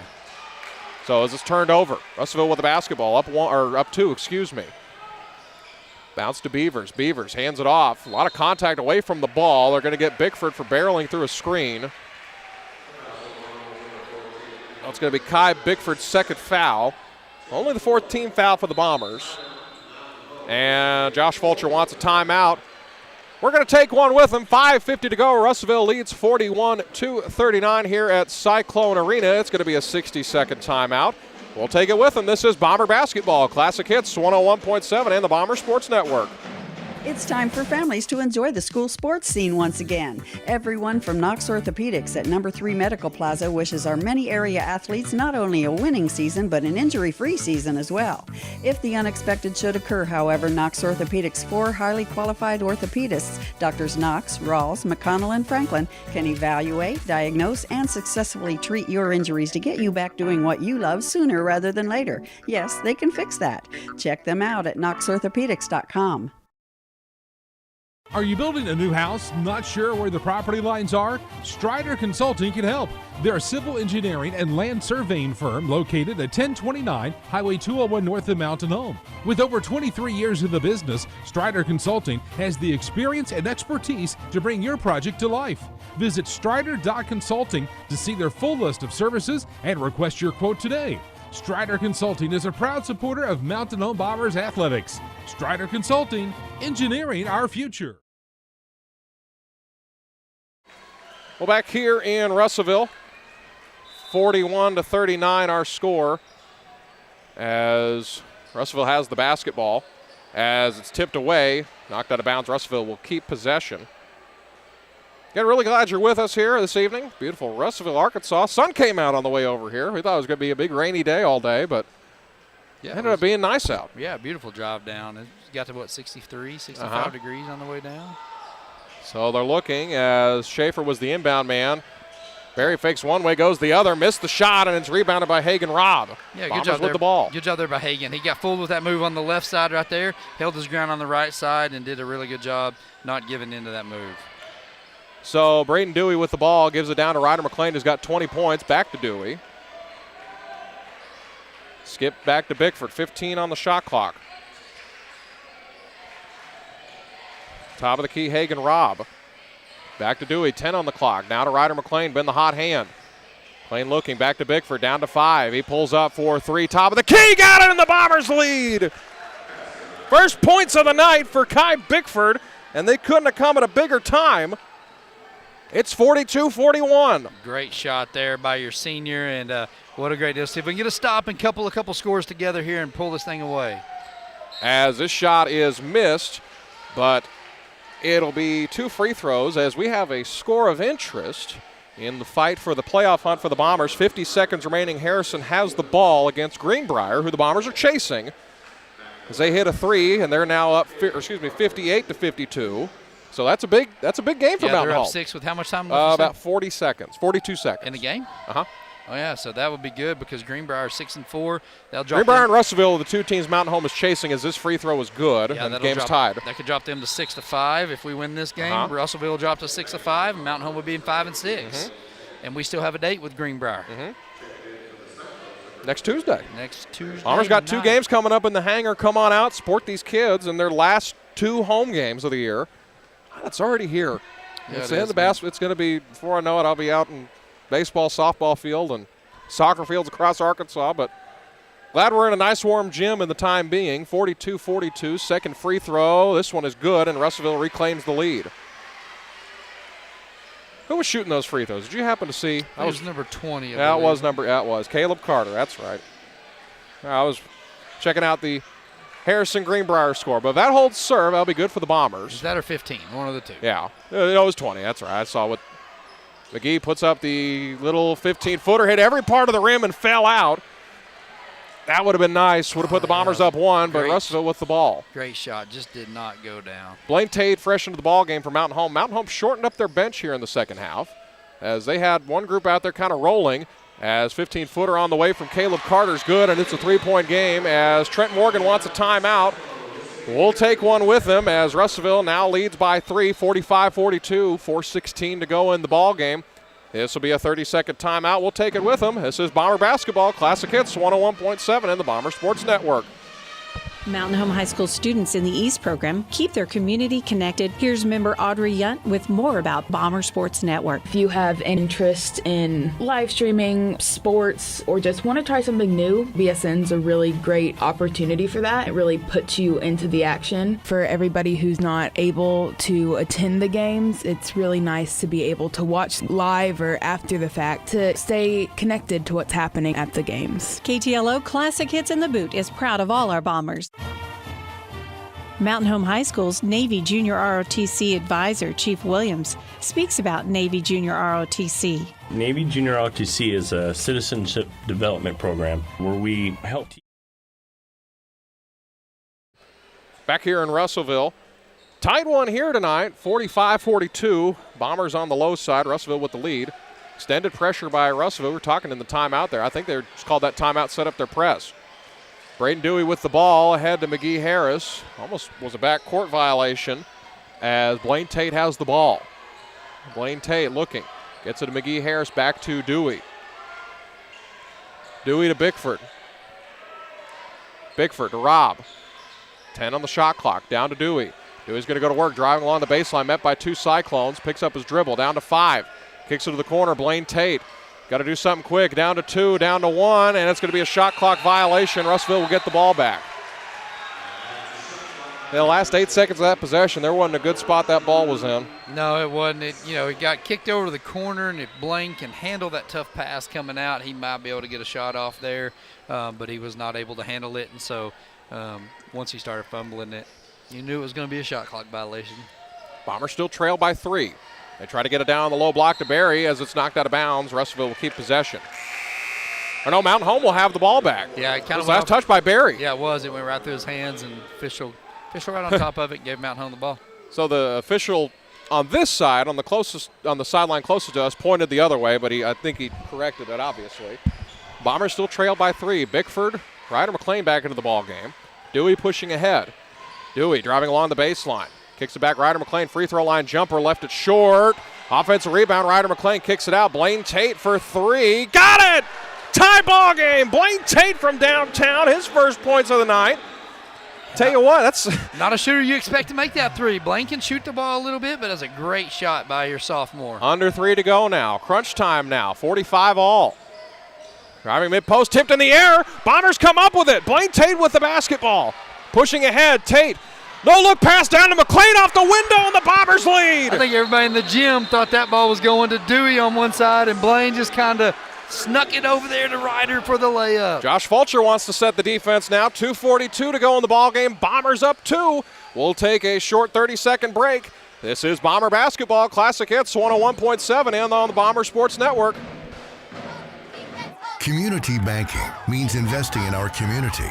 At Centennial Bank, we invest our time and energy in helping our friends and neighbors grow, explore possibilities, and achieve their dreams. We proudly sponsor the student athletes of the Mountain Home Bombers. So whether you're in the game or in the stands, we support the things that mean the most to you because you mean the most to us. We're Centennial Bank, Arkansas's community bank, member FDIC.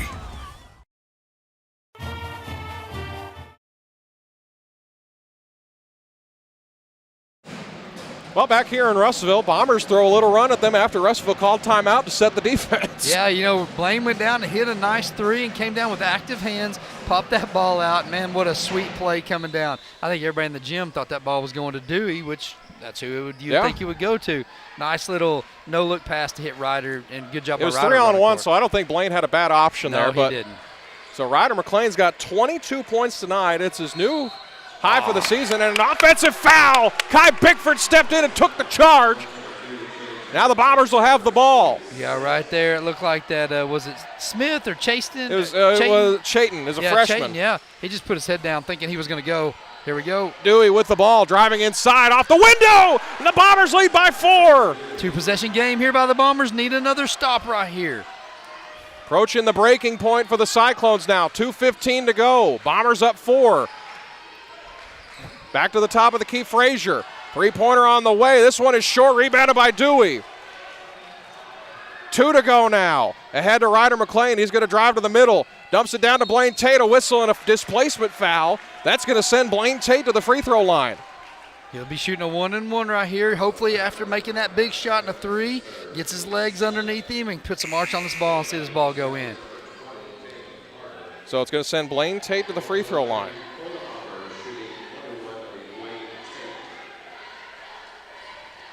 He'll have a 1-and-1 opportunity here. Of course, he's feeling it right now. He hit that 3. That was a big 3 in the midst of this run. So Blaine Tate will go to the free throw line with a 1-and-1 opportunity. Makes the first one. 49, or make it 50-45. Mountain Home with the lead. In the game the Bombers absolutely need. Tate will get the second one. This one is good. It looked like I was going to be short. Snuck it over the front of the rim. So the Bombers up 6, 51-45. Three-pointer on the way from the left side is no good. Chase for the loose ball is picked up by Russellville. He slips. It's picked up by Blaine Tate. Blaine Tate running to the rim. Scoop shot is a whistle and a foul. It looked like they might have thought about calling a jump ball, but it's going to send Blaine Tate to the free throw line for a pair of free throws. Yeah, he grabbed both arms. There was no way that was going to be a jump ball. He had both arms as that. Fortunate for the Bombers. It looked like Chayton just kind of grabbed the ball and fell down. The ball was just kind of sitting there. If you're Tate, great job attacking the rim. See if we can get these free throws to go and make it a 3-possession game with 1:44 left. Blaine Tate will have 2 free throws. That one falls in. That's a huge one right there. 3-possession game, 1:44. If you start doing your math coming out of there, if you can get one more stop, Russellville's gonna have to. They're gonna have to foul now, if you can make your free throws. You get to the other end of this. Russellville's one. If they think they can't win it, they got to keep it under 10 for those tiebreaker points. Second one from Tate's good. 4 of 4 from the free throw line in the fourth quarter for Blaine Tate. He's got 7 points. Driving inside Villarreal. Layup is good. On the other end by Caleb Carter. Both sides have 2 timeouts remaining. Blaine Tate ahead to Braden Dewey. Dewey off the window, good! What a quick, man. Blaine Tate got that ball, went up the floor. Dewey ran the court. Hey, we'll switch times with him and take 20 seconds off the clock. Villarreal for 3, won't go. Blaine Tate the rebound. Mr. Fire himself, bounce pass ahead to Robb. Robb puts it off the window, won't go, gets the offensive rebound. Turnaround jumper won't go. Dewey the offensive rebound. They call an offensive foul. They're going to call Dewey over the back. They called an offensive foul on that. What did he do? Yeah, but that's where Fulcher's talking. He's talking to your sophomore right here. He's talking to your senior. He's like, look, the clock is our friend right now. We are up 8. The clock is our friend. Pull that ball out. Use the clock. Run time off and make them foul us. Yeah. Well, Bombers lead by 8 as they're going to roll it here. The clock won't stop till they pick it up. Ryder McLean extends to make them pick it up sooner. 70 seconds to go. Bombers closing in on a win that they absolutely need. This one is missed. Braxton Carson fresh in the game, and it's rebounded by Dewey, and a whistle and a foul. It's going to send someone to the free throw line. Braxton Carson's going to go to the line. He came in the first half, hit 2 real big free throws for the Bombers, I think. Or did he go 1 of 2 on those? He went 1 of 2. 1 of 2 with those. Braxton's a good free throw shooter. You saw Coach Fulcher put him in for that purpose alone, is to get some free throws. And let's see if he can go to the line and seal this game here. So 1 minute and 1 second remaining in this one. Braxton Carson at the line. This one is missed. Well, it's still in the 1-and-1. Bombers in the double bonus the rest of the way. They fake the handoff. Go the other way. This is Caleb Carter. Now back up top. Frazier. Now back to Chatton, and a double dribble's called. Yeah, there's your freshman right there trying to do too much and turn the ball over. Both sides with 2 timeouts remaining. Kobodinsky will come into the game for the Bombers. Again, free throw shooters. That's what you're looking for. Who's again? He's getting Braxton Carson. So they're going defense to offense here. Get that extra point guard out there. Tate, Inskeep, Dewey, Ryder McLean, and Kobodinsky to throw in. He gets it into Tate. Tate. On a contact, a whistle, and a reach-in foul's call, and Blaine Tate's going to go to the line for a pair of free throws. They're in the double bonus now. Yeah, that's who you want going to the line. He's been there. He's made some. He's got a feel for the line right here.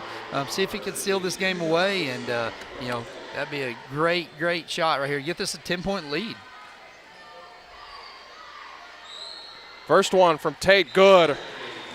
Man, what a 2-minute stretch or 3-minute stretch Blaine Tate's had for the Bombers. He's got 8 points all in this quarter. Now start with that big 3, then the steal on one end, nice no-look pass, nice pass ahead for Dewey with some assists. He's probably responsible for our last 12 points, if I was guessing. The second one from Tate. Missed that one. Well, nobody's perfect. 5 of 6 of the free throw line. It is a 9-point game now. Russellville got to go in a hurry. Driving along the baseline, that was Dawson Schaefer, and a whistle and a timeout's called. They trim the lead down to 7, 56-49. The lead, 36.9 to go in the ball game. They're going to take a timeout. It'll be a 60-second timeout. We'll take one with them. This is Bomber Basketball on Classic Hits 101.7 and streaming live on the Bomber Sports Network. Dr. Win Moore at Baxter Health's Bone and Joint Clinic supports our Bomber basketball players as they train and practice to bring their best effort into every game.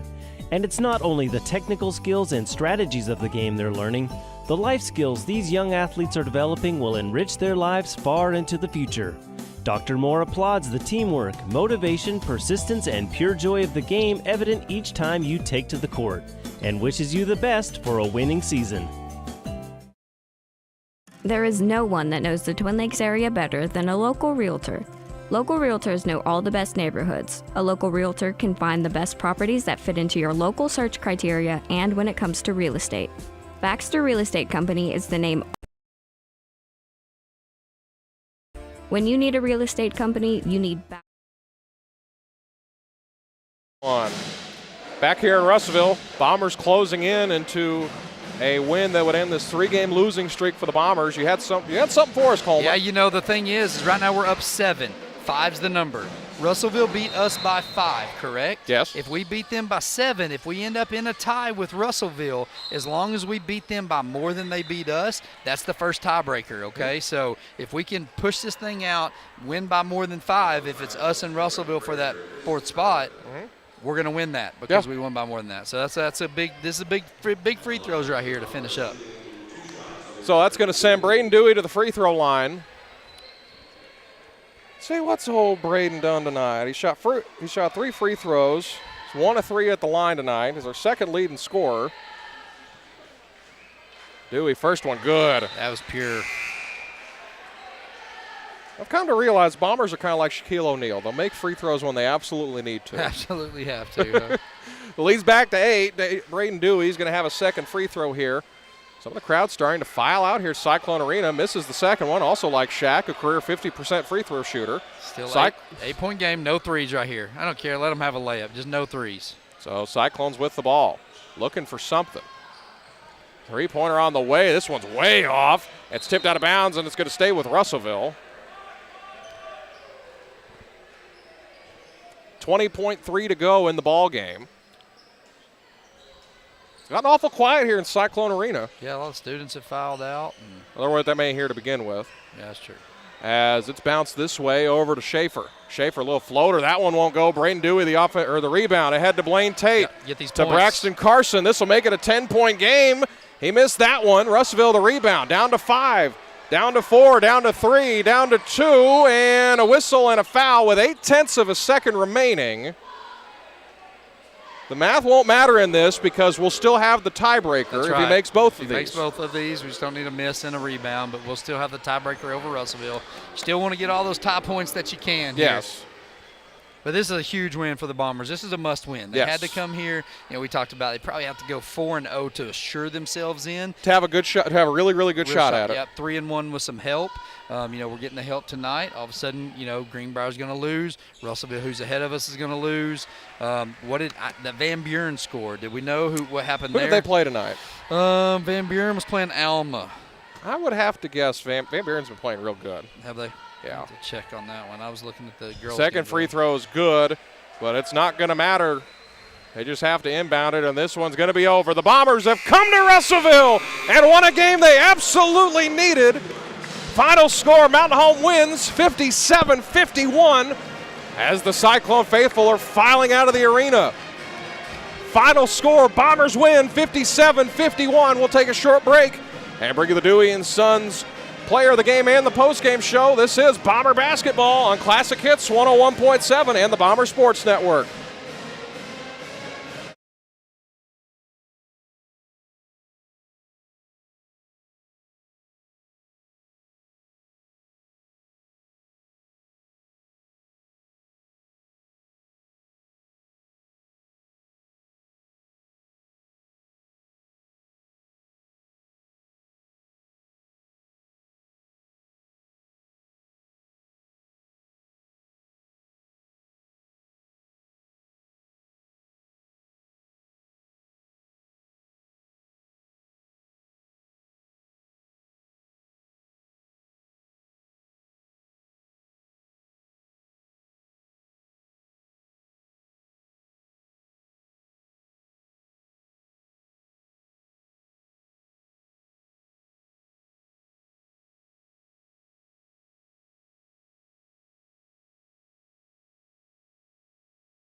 Well, it's time for the Bombers post-game show. We're going to check some stats real quick. And the Bombers 57-51 victory. The Bombers won every single quarter after the first. Kind of a carbon copy of the game at our place, except the lead wasn't as big. That's right. Yep, it wasn't as big. And what you hope is that this is a heartbreaking loss for Russellville. And they start losing. They start losing some Greenbrier games. lost 2, so there was a great night in the standings for the Bombers tonight. They go within 1 game of both teams they need to chase. That's right. And, Greenbrier beat us by 2. Yes. Had a shot to win it at the buzzer down there, a 3 to win that game. So as long as you can handle business against Greenbrier and go and win that, we got Greenwood on Friday, take care of business there.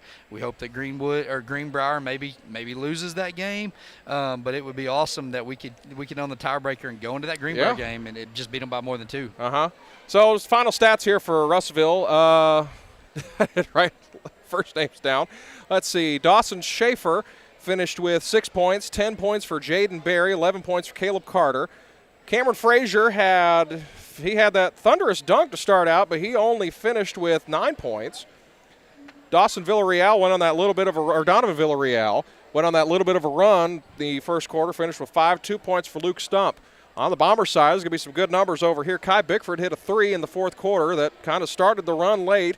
Blaine Tate with 8 points, 11 points for Hagen Robb, 12 points for Braden Dewey, 25 points for our Dewey and Sons player of the game, Ryder McLean. Yeah, Ryder had It's hard to pick against him. Yeah, I agree with that. Blaine had a great fourth quarter and great flurry there, but good job there by Ryder all night. If we could give multiple ones, we'd hand them out to Blaine, our 2 sophomores that played. Yeah, they played great tonight. So, again, Greenbrier did lose tonight. I don't know exact final score, but I know just losing helps us. Hate to say it, almost hurts my mouth. We were rooting for Harrison in that they were game. down 6 with, 40 seconds left? It was 30 seconds left. I believe they closed that one out. Yep. And then, of course, the Bombers beat Russellville tonight by more than they beat us, which is very big. Russellville beat us by 5, and then we beat them by 6. So we'll have the tiebreaker if we end up with the same record as them. Yeah, the Greenbrier one's really ones we got to watch. They've got Greenwood left. They've got Alma left. Yeah. So they've got 2 of the lower teams that are on the bottom. Those are the ones that we need to try to catch up with. And, if we can beat them, next Tuesday night, maybe that's one of those ones that kind of sends them into a spiral and puts a lot of pressure on them going in the last game. Who knows what happens at Greenwood, right? So, again, the final score, Mountain Home wins 57-51. It was a great ball game all night. But, again, this was one that the Bombers walked in here. They absolutely needed. They have 2 home games coming up. Boys and girls, last 2 home games of the year. Yep. They'll be facing they face Greenwood and Greenbrier. They play Greenwood on Friday. It's the 3 hours of JV. They're going to start JV at 4 o'clock. JV girls are going to play full game. Check them out. Check out some of our 9th grade Lady Bombers fresh off a district title. That's right. And come watch our JV boys. And then girls game will start about 6 o'clock. And then senior night on Tuesday, they will play Greenbrier. Again, every game's important for the Bomber boys and for the Bomber girls. Yep, the Bomber girls. Hey, look, Greenwood's going to be a tough one on Friday, right? They are 27-2. But they got to come to our place. 24. They do, and they never play well when they travel that far. Yeah, we shock the world. We can win that game, but. That's going to be a tough game for the Lady Bombers. But you can come see Maddie Cartwright, one of the best players in the state, if you want to come watch them. As far as the boys, hey, that's a must-win. Yes. You got to go and win that game at home against Greenwood. Then it turns into a great win. Then come Tuesday night, it's a must-win for the girls. It's kind of the reverse here. And the boys versus Greenbrier, it's a must-win. That's going to be a big game. It might be the season. It might be the season for the boys heading into the state tournament there. Well, that's going to do it here from Russellville Cyclone Arena. We appreciate you guys listening to us this ball game this evening alongside my partner Brad Coleman. Again, next broadcast on the Bomber Sports Network will be next Friday as the Bombers will take on the Alma Airedales. That'll be their senior night. And then the next broadcast on the radio side in Classic Hits 101.7 will be against Greenwood on Friday. That will start at 6 p.m. Hopefully Matt's back. He's been on the mend. He's got the sniffles a little bit. So that's going to do it for us here over in Russellville. We're happy that you're here with us this evening. On behalf of our producer back in the studio, Audrey Young, and Matt Sharp, who also helped out at the beginning, and Brad Coleman, I'm Dylan Conley. Have a wonderful evening, and go Bombers!